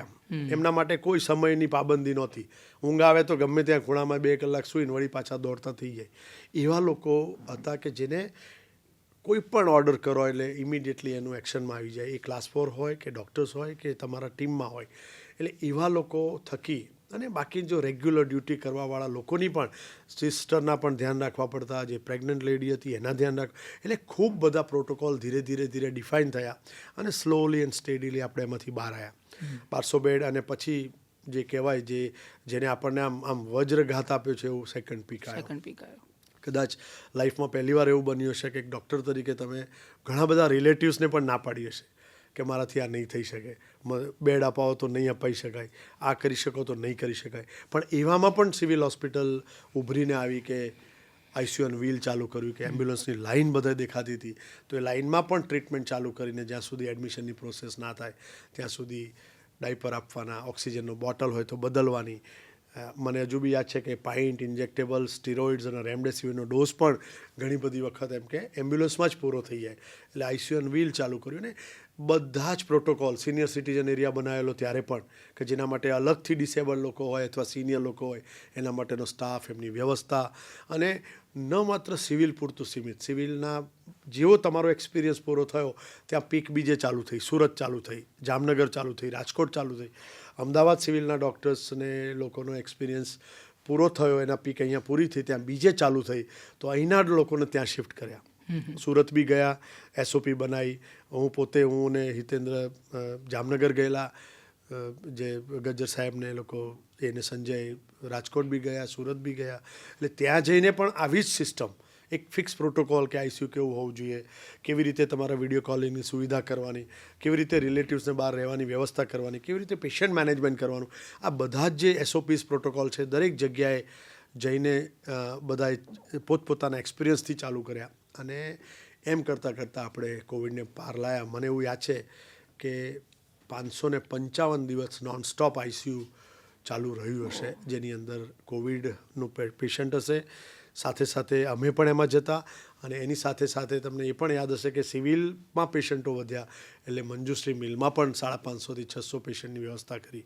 એટલે કે એક સાથે 1800 પેશન્ટ કે 1900 પેશન્ટ હોય એવી પરિસ્થિતિમાં પણ આખી હોસ્પિટલ એક વ્યક્તિ એમ કહેવાય કે પોતાનો વિચાર કર્યા સિવાય ખૂબ જ એમ સિન્સિયરિટીથી, ડેડિકેશનથી એ કામ કર્યું અને એમાંથી બહાર આવ્યા. અને તમે જુઓ ખૂબ જ ઓછી મોર્ટાલિટી આપણા હેલ્થકેરમાં થઈ છે. અને મારી વાત કરીશ, ઘણા બધા માની નથી શકતા કે મને કોવિડ થયો જ નથી એક પણ વખત. આટલા બધા દિવસ સુધી કામ કર્યું, સતત કામ કર્યું, હાઈ વાયરલ લોડમાં કામ કર્યું. પણ એક કહેવાય ને કે એ કોન્ફિડન્સ અમે બધાને આપતા કે જો તમે પ્રોપર પ્રોટોકોલને મેન્ટેન કરશો, ડોનિંગ ડોફિંગ જેવી સિમ્પલ પ્રક્રિયાને ફોલો કરશો અને ક્યાંય તમે એક્સપોઝ નહીં થાવ તો તમને વાયરલ ઇન્ફેક્શન નહીં થાય. બરાબર છે. અને એવી રીતે અમે બચ્યા. અને ઘણીવાર એવું કહેવાય ને કે ઉપરવાળાનો બી સાથ હોય. જ્યારે તમે કંઈક એવું કામ કરી રહ્યા છો જેમાં તમારો કોઈ એટલે કંઈ તમારું કોઈ છે નહીં, તો ઇન દેટ કેસ એનું બી એક સુપર પાવર તમને હેલ્પ કરતો હોય. એટલે એક કામ કરી અને એવી રીતે ધીરે ધીરે પૂરું થયું ને ત્યાં મને સુપ્રિન્ટેન્ડન્ટનો બી ચાર્જ મળી ગયો. અને પાછું હતું તેમ પૂર્વવત 1200 બેડ ચાલુ કરી દીધું. થર્ડ પીક આવશે એની તૈયારી સરકારે પણ ખૂબ કરી અને બધું જ આપણે કર્યું. પણ પછી સમહાવ ઓમિક્રોન આવ્યો, થોડાક દિવસ માટે પેશન્ટ આવ્યા, પરંતુ એ એટલું આવ્યું નહીં. વેક્સિનેશન ડ્રાઈવ એ પણ હજુ યાદ છે, ખૂબ લોકો ડરતા લેવી ના લેવી. ત્યારે એવું યાદ છે કે સૌથી પહેલી વેક્સિન એટલે રૂપાણી સાહેબ હતા ત્યારે, અને નીતિન પટેલ સાહેબ હતા. પછી જે એવું કહેવાય કે અમદાવાદના નામી વ્યક્તિઓને બોલાવી અને ટ્રોમા સેન્ટરની અંદર આપણે પહેલાં 15 લોકોને વેક્સિન આપેલી, જેથી કરીને લોકોમાં એક હાવ નીકળી જાય કે ભાઈ વેક્સિન લેવાથી આ થશે ને તે થશે ને. અમે પોતે લીધી બધાએ, એને રોજ સમજાવતા, સેશન કરતા લોકોને કે વેક્સિનથી ડરવાની જરૂર નથી, અને પછી એમને લઈને વેક્સિન અપાવતા. એ બી એક ફેઝ હતો. શરૂઆતમાં બધા ડરતા હતા, પછી ધીરે ધીરે લેવા માંડ્યા. ફર્સ્ટ ડોઝ, સેકન્ડ ડોઝ, પછી થર્ડ ડોઝ, એ રીતે આવ્યું. પછી પીડિયાટ્રિક, એ અદ્ભુત મેનેજમેન્ટ સરકાર લેવલે પણ હતું કે જે હાઈ રિસ્ક લોકો છે એને વહેલા મળી જાય, અને ધીરે ધીરે કરતાં સ્ટેમિનાવાળા કે ઇમ્યુનિટીવાળા લોકોને મળે, અને છેલ્લે બાળકો. એમ કરીને આપણે આખો જ વર્ગ કવર કર્યો અને અભૂતપૂર્વ વેક્સિનેશન થયું. કદાચ એક હર્ડ ઇમ્યુનિટી ડેવલપ થઈ અને આપણે એમાંથી એવું કહી શકાય કે 100% બહાર નીકળ્યા. જે ક્યારેક ઘણા બધા લોકો એ વખતે વિચારતા નહોતા કે નીકળીશું કે નહીં નીકળીએ, પરંતુ અલ્ટિમેટલી બધાની મહેનત, ડેડિકેશન, વિલ પાવર, સાથે સાથે સરકારનો સપોર્ટ કે એડમિનિસ્ટ્રેશનનો 100% સાથ અને ગાઈડન્સ, આ બધું થઈ અને આપણે એમાંથી બહાર નીકળ્યા.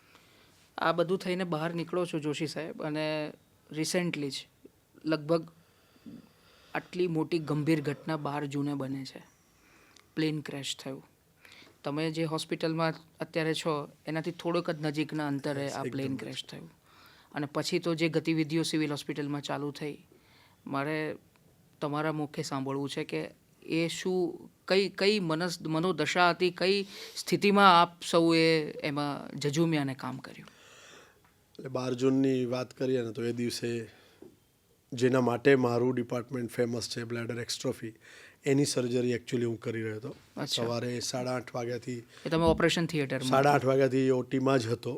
8:30 પેશન્ટ લીધું અને લગભગ 9 વાગે ચાલુ કર્યું, અને 1:40 બપોરે, એટલે એક અમારો એક એવું હોય છે કે જે મેજોરિટી પોર્શન પૂરો થાય ને પછી અડધો કલાક વચ્ચે બહાર આવીએ, જ્યારે ઓર્થોપેડિકનો અમારો ટીમ મેમ્બર એટલે કે ડૉક્ટર પિયુષ એ આવે અને ઓસ્ટિયોટોમી કરે, બોન કટ કરે, અને પછી એ જાય, પછી પાછા અમે બાકીનું રિકન્સ્ટ્રક્શન પૂરું કરીએ. અને ઓલવેઝ આ સર્જરીમાં મારી સાથે અમારા કલીગ ડૉક્ટર જયશ્રી હોય, શી ઇઝ ઓલ્સો પ્રોફેસર. એટલે અમે બંને અને પિયુષ અમારી ટીમ છે, આ વર્ષોથી આ કામ કરી છે.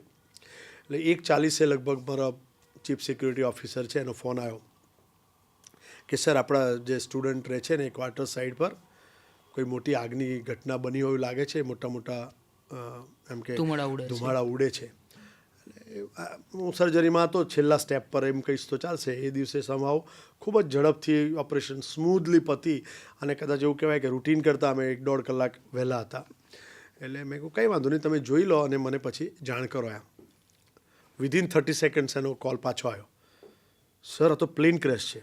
આઈ સેડ શું? પ્લેન ક્રેશ થયું છે. એન્ડ દેન ઇમિડિયેટલી બાકીનું સોંપી દીધું જયશ્રી મેડમને કે તમે પૂરું કરો, હું નીકળું છું. મારા ડ્રાઈવરને કહ્યું ગાડી તૈયાર કર. ઇન બિટવીન ફટાફટ ચેન્જ કરી, અને રસ્તામાં એમ કહેવાય કે 3rd ફ્લોર છે તો લિફ્ટની રાહ જોવાનું રહેતું નહોતું, પણ ફટાફટ એરેન્જમેન્ટ કરી અને નીચે આવતા વિચાર કર્યો કે આરએમઓને ફોન કર્યો, સેનેટરી ઇન્સ્પેક્ટરને ફોન કર્યો, મેડિકલ સ્ટોરવાળાને ફોન કર્યો, નર્સિંગ સુપ્રિન્ટેન્ડન્ટને ફોન કર્યો કે જેટલા લોકો ફ્રી હોય એ લોકો બધાને ટ્રોમા સેન્ટર પર શિફ્ટ કરો, પ્લેન ક્રેશ થયું છે. ત્યારે ખબર નથી પ્લેન કયું છે કે શું છે. રસ્તામાં જતાં પછી ધીરે ધીરે ખ્યાલ આવતો ગયો કે પ્લેન ક્રેશ થયું છે. ઇન્ટરનેશનલ ફ્લાઇટ છે, અમદાવાદથી લંડન જતી. દેટ મીન્સ કે વધારે પેસેન્જર હશે. અને બીજો આઘાતજનક સમાચાર એ હતા કે સ્ટુડન્ટની મેસ પર પડ્યું છે, અને મેસની અંદર અંદાજિત 80થી 90 છોકરાઓ જમતા હતા. એટલે આખી જ અસમંજસ સિચ્યુએશન કે હવે શું થશે આગળ ખબર નથી. આમ જવું કે આમ જવું વિચારીને સીધા ટ્રોમા સેન્ટર પર બધાને ભેગા કરવાનું કહી દીધું. વિધિન 10-15 મિનિટ્સ એમ કહીશ કે પહેલું દર્દી આવ્યું. એ પહેલાં મારી પાસે મારો સ્ટાફ આવી ગયેલો, નર્સિસ આવી ગયેલા, ક્લાસ 4 આવી ગયેલા. પહેલાં અમને કહી દીધેલું કે ઇમરજન્સી ડ્રગ્સ છે બધી તમે નીચે શિફ્ટ કરતા થાઓ. ઇનિશિયલ મેનેજમેન્ટ તો હોય, કેમ કે સિવિલ હોસ્પિટલનો એક એડવાન્ટેજ મને ત્યાં થયો કે કોઈ પણ વખતે માસ કેઝ્યુઅલ્ટી આવે અથવા ગુજરાતમાં કોઈ પણ ઇન્સિડન્સ બને, બસ ઓવરટર્ન થઈ ગઈ, પોઈઝનિંગ થયું, વોટ એવર ઇટ ઇઝ, તો જનરલી પ્રેફરન્સ હોય છે કે બધા જ દર્દીને સિવિલ લઈ આવે. એટલે અમારી પાસે એક HOD ગ્રુપમાં એક મેસેજ એવો જતો રહે છે કે ભાઈ માસ કેઝ્યુઅલ્ટી આવે છે, those were free please reach to trauma. એટલે મેજોરિટી બધાને ખબર છે કે જે અવેલેબલ હોય ફટાફટ પહોંચવાની કોશિશ કરે. એટલે એક ટેવ ખરી કે આવું કંઈ થાય તો બધા પહોંચી જાય. એના ભાગરૂપે જોઈએ તો ઘણા બધા લોકો આવી ગયા. ઇમિડિયેટલી ટ્રાયજિંગ કરી દીધું કે ભાઈ આમ જે સૌથી પહેલું પેશન્ટ રિસીવ કરશે એ આ લોકો કરશે, અને એના પછી જે પ્રમાણે પેશન્ટની સિચ્યુએશન, જેવું દર્દી આવે, કેમ કે ઇન્ટરનેશનલ ફ્લાઇટ છે, બાળકો પણ હશે, આજુબાજુવાળા બચ્ચાઓ આપણા સ્ટુડન્ટ હશે, અને બીજું કોણ હશે ખબર નથી, કેવા ટાઈપના પેશન્ટ આવશે એ પણ ખબર નથી. એટલે ઇમરજન્સીમાં પહેલું પેશન્ટ આવે એને તમે એસેસ કરી લો, અને સ્ટેબલ હોય, સર્જરી લાગતી હોય તો સર્જરીમાં, આમ અધરવાઇઝ બીજા ડૉક્ટર્સની એ બધાનું એમ કહીશું ને કે 4 કે 5 ગ્રુપ કરી દીધા, જેની અંદર દરેક ગ્રુપમાં 30થી 35 લોકો હોય. એમ સેપરેટ કરી અને એક કોરિડોર બનાવી દીધો કે બધા કે આવું થાય ને ત્યારે શું થાય, આજુબાજુના લોકો દોડે, પ્લેન ક્રેશ થયું, બધા સિવિલ જશે, મીડિયા પહોંચી જાય. એની સાથે સાથે આ કિસ્સામાં એવું થયેલું કે ટેક ઓફ થયું અને તરત જ ક્રેશ થયું. એટલે ઘણા બધા રિલેટિવ્સ પણ એમને સી ઓફ કરવા ગયા છે. એ બધાને ખબર કે પેશન્ટ ક્યાં લઈ જશે તો સિવિલ. એટલે એક કેઓટિક માહોલ એકદમ વિધિન હાફ એન અવર તમે જુઓ ને તો બહાર તમે જુઓ તો હજારો લોકો હશે અને એમાં ઘણા બધા અંદર પણ હોય, જેથી કરીને આખું મેનેજમેન્ટ પ્લાન કરવા માટે ઇમિડિયેટલી પોલીસને પણ મેં કોલ કર્યો, મલિક સાહેબને ફોન કર્યો. એ વખતે કાનન મેડમ હતા એટલે તરત જ એમને બંદોબસ્ત પણ મોકલ્યો. એ પહેલાં અમે એમ કોરિડોર બનાવી દીધો કે ભાઈ આ એરિયા છોડી દો, સીધું પેશન્ટ અમારી પાસે પહોંચે તો આપણે કંઈક કરી શકશું. અને પહેલું પેશન્ટ આવ્યું એ બી અનફોર્ચ્યુનેટલી અમારા સિક્યુરિટી ગાર્ડ જ હતા અને બંસ થઈને આવ્યા ને એમને જોઈને એમને એડમિટ કર્યા ને પછી 1 by 1 પેશન્ટો આવવાના ચાલુ થયા. આજુ પણ યાદ છે વિશ્વાસ જે સર્વાઈવ થયો એ આજે પણ મને યાદ આવે છે કે આમ એમ્બ્યુલન્સ આવી એમાંથી ઉતરીને આવ્યો તો કેઝ્યુઅલી આપણે પૂછ્યું કે ભાઈ તો તને કેવી રીતે ઇન્જરી થઈ એમ, તો કે હું તો અંદર ફ્લાઇટમાં હતો. દેટ મીન્સ એવું લાગ્યું એક આશા તમને જન્મે કે ઘણા બધા લોકો ઇન્જર્ડ હશે એટલે એ રીતે બીજી મેન્ટલી ફટાફટ ઉપર બીજા વોર્ડ હતા એ તૈયાર કરાવી દીધા કે ભાઈ હવે જો આટલા ઘણા બધા પેસેન્જર આવશે, ઇન્જર્ડ આવશે, આજુબાજુનાને બી ઇન્જર થઈ હશે એટલે બીજા 3-4 વોર્ડ અમે ઉપર તૈયાર કરી દીધા. જે અમારો એક C7 વોર્ડ છે એની સામે પછી C8 વોર્ડ, B7 વોર્ડ, એ 3 વોર્ડ તૈયાર કરે કે ભાઈ ચલો એટલીસ્ટ ઓછામાં ઓછા 180 થી 200 પેશન્ટ આવશે તો આપણે એને અહીંયા પહેલાં સમાવી દઈશું, પછી આગળ જોઈશું. એટલે એ રીતે કરીને પછી પેશન્ટ ચાલુ થયા, ટ્રાયજિંગ થવા માંડ્યું. દરેક વ્યક્તિ તમે એમ કહીશું ને કે દરેક વ્યક્તિનું ફોકસ એક જ હતું. અડધી ટીમ એવી હતી જેને અમે ઇમિડિયેટલી ત્યાં મોકલી દીધા કે ભાઈ તમે સાઇટ પર પહોંચી જાઓ, ત્યાં કોઈને CPRની જરૂર પડે, કોઈને ઇમિડિયેટલી એનું ટ્રાયજિંગ કરીને એસેસ કરીને ઝડપથી 2 દર્દી છે તો એમાંથી કોને પહેલો શિફ્ટ કરવો એ ડિસિઝન લેવા માટે પણ એક ટીમ જોઈએ. એટલે એમ કરીને ત્યાં છોકરાઓ પણ પહોંચી ગયા. એટલે શરૂઆતનો 1.5 થી 1.5 કલાક સુધી દર્દીઓ આવતા રહ્યા, લગભગ 71-72 પેશન્ટ આવ્યા હશે. અને પછી જે કહેવાય ને કે તમને હચમચાવી નાખે એવા સીન ચાલુ થયા જેમાં ઓલમોસ્ટ બર્ન્ડ આઉટ, ડિફોર્મ્ડ એવી બોડીઝ આવવા માંડી અને ખૂબ આમ જ્યારે તમે જોયું ન હોય એવી પરિસ્થિતિમાં જોયા અને એ બધાને પણ એનું બી એક ડિફરન્ટ ટ્રાયજિંગ કરી અને PM રૂમ સુધી પહોંચાડ્યા. પ્રાઇમરી ફોકસ ત્યાં હોય છે કે જે બચી ગયો છે એને બચાવવાનો. જે આપણા હાથમાં નથી એમાં ઘણું બધું નહીં કરી શકીએ, પરંતુ જેટલા લોકો ઇન્જર્ડ છે એને maximum immediate assessment, first assessment, second assessment, severity, operations, ICUs, burns ward, જે પ્રમાણે જે સિચ્યુએશન હતી એ પ્રમાણે anaesthesia department, surgical department, medical અને EMDવાળા એ લોકો ટ્રાયજ કરે અને પછી બાકીના બધા જ એને ફોલો કરે. અને હું એમ કહીશ ને કે આ ફેઝની અંદર અમારા સ્ટાફે પણ એવું કામ કર્યું છે કે ડ્યુટી અવર્સ કોઈએ જોયા જ નથી. 10 વાગે છૂટવાવાળો માણસ 2 વાગ્યા સુધી કામ કરતો હોય એ દિવસે દરેક વ્યક્તિને એવું હોય કે આપણે શું કરી શકશું. એટલે એક ટીમ વર્ક બધા લોકોએ કામ કર્યું. બધા જ પેશન્ટ સ્ટેબલ થયા. ચિંતા એ થાય કે આપણા છોકરાઓને કેટલા ડેમેજ થયા. સગાવાલા આવી જાય, એમને એમ છે કે મારો જે સગા અંદર ફ્લાઇટમાં હતા એની શું સ્ટેટસ છે, એમને એમનું જાણવાની ઈચ્છા હોય. એની સાથે સાથે હજારો લોકોના કોલ મારા પર આવતા હોય કે પણ એ પરિસ્થિતિ હતી નહીં જે કોઈને જવાબ આપી શકાય. પરંતુ એક અલગથી ટીમ, ડીન મેડમની ટીમ સાથે એ લોકો એ સ્ટડી કરતા હતા કે આપણા કેટલા છોકરાઓ જે સ્ટુડન્ટ જે મેસમાં હતા એમાંથી જે બહાર નીકળ્યા છે એને પૂછવા કે તારી સાથે કોણ હતો. ઇનફેક્ટ ત્યાં સુધી ઋષિકેશ સાહેબે બી ઇમિડિયેટલી ઇન્સ્ટ્રક્શન એવી બી આપેલી કે એક તમારી પાસે જેટલા સ્ટુડન્ટ છે 250ની બેચ પ્રમાણે બધા સ્ટુડન્ટને ઇન્ડિવિજ્યુઅલ કોલ કરો અને જેટલા સ્ટુડન્ટ ઇન્જર્ડ છે એનો ફોટો એના પેરેન્ટ્સ સાથે મોકલો કે દે આર સેફ. એ રીતે છેક સુધી નક્કી કરવામાં આવ્યું કે કોની ડેથ છે, કોણ ઇન્જર્ડ છે. અને વિધિન 2 અવર્સ એવું કહીશું કે આપણા CM સાહેબ, ભૂપેન્દ્ર સાહેબ બી આવ્યા, સાંજે અમિત શાહ સાહેબ આવ્યા. ત્યાં સુધીના ફેઝની અંદર જેટલા જ ઇન્જર્ડ હતા એ બધા ઓલમોસ્ટ સ્ટેબલ થઈ ગયેલા. જેનો ઓપરેશનની જરૂર હતી ઓપરેશન, ICU, બર્ન્સ એ બધું સેટલ કરીને લગભગ એવું કહેવાય કે સાંજ થતાં આ થયું. એની સાથે બીજી એક ચેલેન્જ ચાલુ થાય કે જે બર્નઆઉટ બોડીઝ હતા એનું કેવી રીતે મેનેજ કરવું. એટલા બધા સગાઓ જે એરપોર્ટથી સીધા સિવિલ આવ્યા છે એમને બેસવાની વ્યવસ્થા, સાંત્વના આપવાની વ્યવસ્થા, એની સાથે સાથે કોઈ જવાબ કોઈની પાસે હતો જ નહીં. કોઈ પણ વ્યક્તિ પૂછે કે મારા આ સગાનું શું થયું તો એ કોઈની પાસે એનો જવાબ નહોતો. એ પરિસ્થિતિની અંદર એમ કહીશ ને કે ઇમિડિયેટલી જે કરી શકાય એવું હતું કે આઈડેન્ટિફિકેશન કેવી રીતે કરશું. સગાને બેસવાની વ્યવસ્થા કસોટી ભવન એટલે કે મેડિકલ કોલેજની અંદર અમારી પાસે એક્ઝામિનેશનવાળો હોલ છે સારી એવી માત્રામાં, ત્યાં બેસવાની વ્યવસ્થા કરી અને જે રીતની બોડી જોઈ છે એ રીતનું ડિસિઝન એવું લેવાયું કે આનું આઈડેન્ટિફિકેશન અત્યારના સાયન્ટિફિક વેમાં જોઈએ તો ડીએનએ સિવાય શક્ય નથી. એટલે ડીએનએ મેચિંગની પ્રોસેસ હું એમ કહીશ કે વિધિન 3 અવર્સ કસોટી ભવનમાં સેટઅપ થઈ ગયું કે જેટલા રિલેટિવ્સ આવે એમને ત્યાં સમજાવવાના, સાંત્વના આપવાની, સાયકોલોજીસ્ટ ત્યાં મૂકી દીધા, ઘણા બધા લોકો એમની પાસે બેસે, વાત કરે, સાથે સાથે બધે સાઇનેજીસ ફટાફટ કે ભાઈ દર્દીના સગાએ અહીંયા જવું. ઘણા બધા લોકો હોસ્પિટલ આવે કે કેટલા દાખલ છે એમાં મારો સગો નથી ને, એટલે આ બધું કરતાં એમને કસોટી ભવનમાં વ્યવસ્થા કરી અને એમ કહીશ કે 4 કલાકની અંદર તો રિલેટિવ્સના બ્લડ સેમ્પલ લેવાના ચાલુ થયા. એ બી એક બહુ જ ક્રિટિકલ મેથડ હતી, ક્રિટિકલ સિચ્યુએશન હતી કે પ્રોપર સેમ્પલિંગ થવું જોઈએ, પ્રોપર લેબલિંગ થવું જોઈએ અને પ્રોપર જગ્યાએ પહોંચવું જોઈએ. એની સાથે સાથે પેરેલલ સિચ્યુએશન એવી આવે છે કે જેની અંદર તમારે જે આપણી પાસે ડેડ બોડીઝ છે, જે બર્ન્ડ આઉટ બોડીઝ છે, એમાંથી પણ સેમ્પલ લેવાના. એટલે એના માટે પીએસ સાહેબ ત્યાં જતા એટલે ઇમિડિયેટલી મેડિકલ ઓફિસર્સને શિફ્ટ કર્યા, ડેપ્યુટ કર્યા અને એ ટીમ અમારું forensic medicine department, Dharmesh Patel, Dharmesh Silajiya અને આખું જ ડિપાર્ટમેન્ટ સાથે ડેપ્યુટેડ લોકો એમને નોનસ્ટોપ એમ કહીશ કે 20 કલાક પોસ્ટમોર્ટમ કરી અને દરેક બોડીમાંથી એના સેમ્પલ લીધા, પ્રોપર લેબલ કર્યું અને એને વ્યવસ્થિત રીતે, કારણ કે બંને મેચ થવું જોઈએ.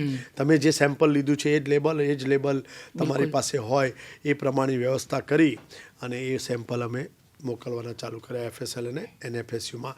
બંને સેમ્પલિંગ ત્યાં જાય. આ પરિસ્થિતિની અંદર નેક્સ્ટ ડે મોર્નિંગમાં PM સાહેબ પણ આવ્યા અને એમની સાથે એમને રાઉન્ડ લીધો. દરેક વ્યક્તિ જેટલા દાખલ હતા એમની સાથે એક કહેવાય ને કે હૃદયસ્પર્શી ચર્ચા કરી, અમારી સાથે ચર્ચા કરી, એડમિનિસ્ટ્રેશન સાથે ચર્ચા કરી કે સિસ્ટમ એવી ગોઠવજો જેથી કરીને સગાવાલાને કોઈ પણ જાતની તકલીફ ન પડે. જે કાંઈ બી લીગલ ડોક્યુમેન્ટ્સની જરૂરિયાત છે એ લીગલ ડોક્યુમેન્ટ્સ પણ ઇમિડિયેટલી મળી જાય, એમની કોઈ પણ વસ્તુ ખોવાય નહીં એની પૂરતી કાળજી રાખજો. એવા ઇન્સ્ટ્રક્શન સાથે એમ કહેવાય કે સેમ્પલિંગ થયું. સેમ્પલ થયા પછી એક SOP બનાવવાનો સમય આવ્યો કે હવે પછીનું જે કામ છે એ વધારે ચેલેન્જિંગ છે. બરાબર. દરેક સ્વજનને એના સ્વજનનું પાર્થિવ દેહ રિસ્પેક્ટફુલી મળે એના માટેનું એક આખું સેમ્પલિંગ. અને એનું હું એમ કહીશ આપને કે ઋષિકેશ પટેલ સાહેબ અને જગદીશભાઈ રોજ, પંચાલ સાહેબ બંને રોજ સવારે એમ કહેવાય ને 7 વાગે આવે અને રાત્રે કેટલા વાગે જાય ખબર નહીં. કમિશનર સાહેબ, ધનંજય સરના એમના સ્ટ્રેટેજિક આઈડિયા ડિસાઇડ કર્યો કે આપણે એક SOP બનાવી અને જે SOP બનાવી એની અંદર એવી રીતે નક્કી કરવામાં આવ્યું કે કોઈ પણ વ્યક્તિને, જેમ મેં એમ કહ્યું ને એ પ્રમાણે, જ્યારે આપણે પાર્થિવ દેહ સોંપશું ત્યારે બધા જ લીગલ ડોક્યુમેન્ટ સાથે આપશું, એના બિલોંગિંગ આપશું અને એ જ રીતે એક SOPના ભાગરૂપે સિવિલ હોસ્પિટલ સુપ્રિન્ટેન્ડન્ટને રજિસ્ટ્રેશન હબ બનાવ્યું. ઉપર D4 એટલે ફર્સ્ટ ફ્લોર પર એક એરિયા હતો જ્યાં કાઉન્સેલિંગ રૂમ કહીએ અથવા રિલેક્સેશન રૂમ કહીએ કે રજિસ્ટ્રેશન થાય પછી ત્યાં વેઇટિંગમાં બેસે, કાઉન્સિલર્સ જોડે વાત કરે અને બાય ધેટ ટાઈમ પેલી જે ટીમ છે, જે નવું પોસ્ટમોર્ટમ રૂમ છે એની અંદર જે ટીમ બેઠી છે એ એનું મેનેજમેન્ટ કરે. બરાબર. PM થઈ ગયા પછી ઇમિડિયેટલી બીજો ક્વેશ્ચન એવો આવે કે આ બધાને કોલ્ડ બોક્સમાં મૂકવાના. રાતોરાત કોલ્ડ બોક્સ પણ શિફ્ટ કરી અને એટલી વ્યવસ્થા કરી જેથી કરીને એક પણ બાબતની તકલીફ ન રહે. એટલે આમ PIUએ પણ ખૂબ સુંદર એ સમયે કામ કર્યું છે.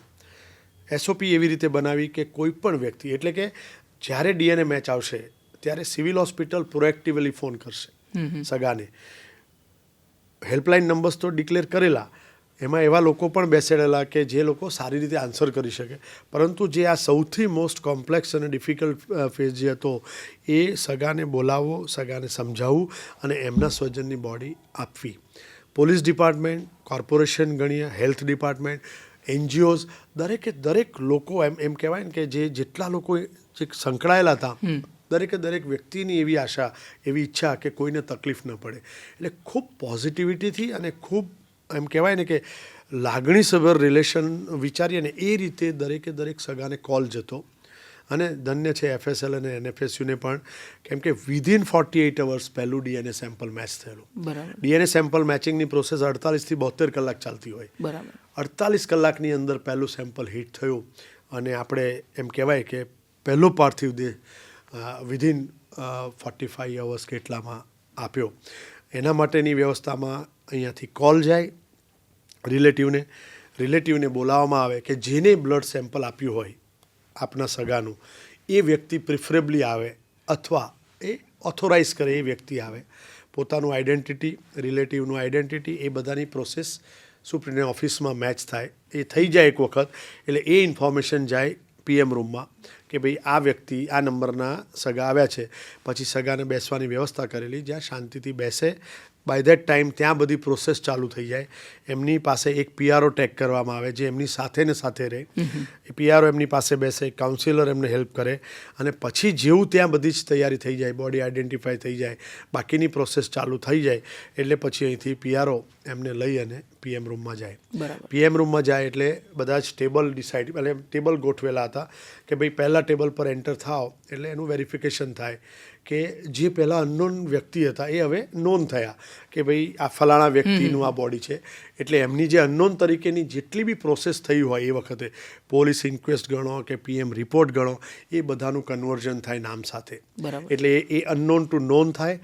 એના પછી એના બધા જ DNA મેચિંગના ડેટાઝ અને FSLનો રિપોર્ટ્સ, એની સાથે સાથે એમનું ડેથ સર્ટિફિકેટ કોર્પોરેશનને ત્યાં જ વ્યવસ્થા કરેલી કે ઇમિડિયેટલી એમનું ડેથ સર્ટિફિકેટ મળી જાય, એમના બિલોંગિંગ્સ, આ બધું તૈયાર થાય એટલે એમને પછી પાછળ PMના જે જગ્યા પર બોડી હેન્ડઓવર કરતા હતા એ એરિયામાં રિલેટિવને લઈ જાય અને ત્યાં પછી એક ડૉક્ટર અને એક પોલીસ ઇન્સ્પેક્ટર એમની હાજરીમાં એમના બધા જ બિલોંગિંગ્સ સાથે સાથે આખી જ ફાઇલ, બધા જ લીગલ ડોક્યુમેન્ટ અને કોફિનમાં એમના સગાનું સ્વજનનું પાર્થિવ દેહ એ આપવાનું, વિડીયોગ્રાફી કરવાની અને પછી એમને એકદમ રિસ્પેક્ટફુલી એમને એમ્બ્યુલન્સમાં મૂકવાના. એને એસ્કોર્ટ કરે પોલીસની વાન અને પાછળ એક બીજી ફેમિલી વાન જેની અંદર રિલેટિવ્સ જાય, ઘરે સુધી મૂકી આવવાના. અને ત્યાં પણ લોકલ જે એડમિનિસ્ટ્રેશન છે એ પણ એમની લાસ્ટ રિચ્યુઅલ સુધી એમને હેલ્પ કરે એવી વ્યવસ્થા સરકારે ગોઠવેલી. જેને એરપોર્ટ જવાનું હોય એને એરપોર્ટ મૂકવાના, જેને બહાર જવાનું હોય એને બહાર મૂકવાના અને લાંબુ ડિસ્ટન્સ હોય તો એમ્બાલ્વિંગ પણ કરી અને બોડી એમને સોંપવાનું. આવી વ્યવસ્થા કરી અને દરેક વ્યક્તિ એમના ઇમોશન સાથે કે બીજું તો આપણે કશું નથી કરી શકવાના, જે બનવાનું હતું એ બની ગયું, જે થવાનું હતું એ થયું, જેમાં આપણે કોઈ કંટ્રોલ નથી. પરંતુ હવેની જે પ્રોસેસ છે એ ખૂબ જ રિસ્પેક્ટફુલી થાય. આવનાર સગાને એવું ફિલિંગ થાય કે આ બધા જ લોકો અમારા દુઃખ સાથે જોડાયેલા છે. એ રીતે એમનું આખું જ પ્રોસેસ પૂરી કરવામાં આવી.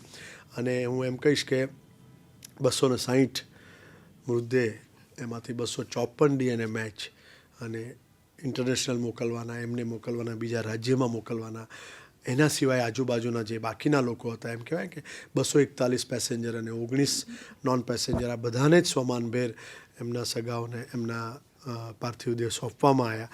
અને જે લોકો નથી લઈ ગયા અથવા જે, કેમ કે આમાં આ જે એક્સિડન્ટ હતો એમ કહેવાય ને કે જેની અંદર ઘણી બધી વખત બીજો બોડીનો હિસ્સો પણ મળી શકે, જે એમાં પણ એક આખી સિસ્ટમ બનાવેલી કે શું આપ ફરીથી લેવા આવી શકશો કે આપણે બંને ફાઇનલ સુધી વેઇટ કરવું છે કે નહીં.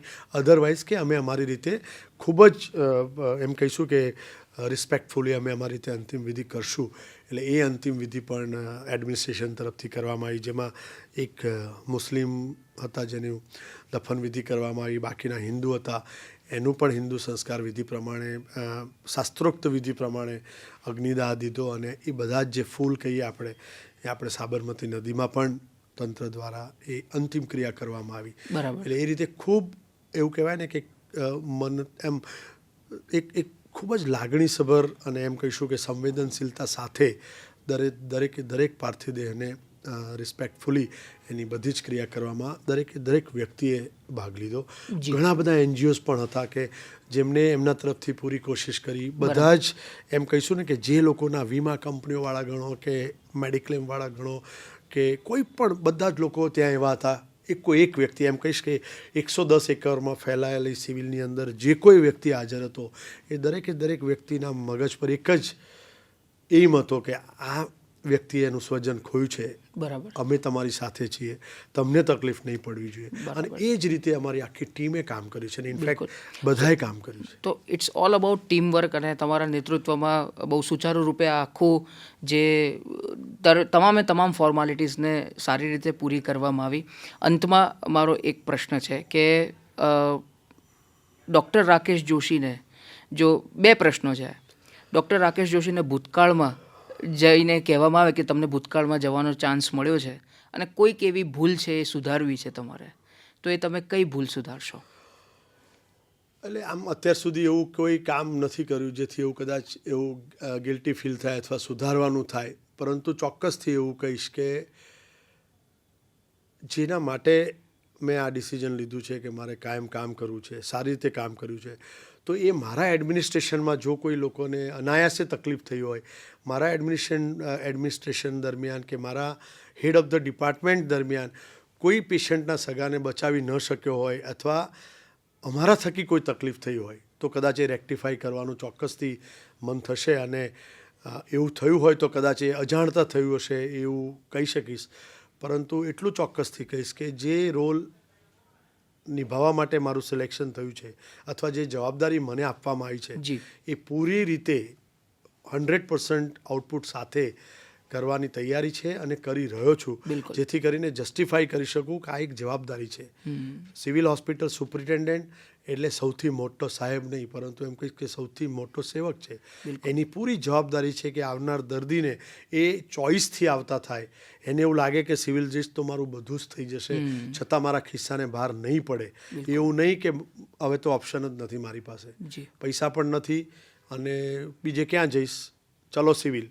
એના બદલે પહેલો જ વિચાર આવે કે ચલો સિવિલ જઈશ, ખૂબ એક્સપિરિયન્સ ડૉક્ટર મળશે, ખર્ચો પણ નહીં થાય અને વ્યવસ્થા એટલી સારી છે જેથી કરીને મને તકલીફ પણ નહીં પડે, મારો જે અનુભવ છે એ સારો રહેશે.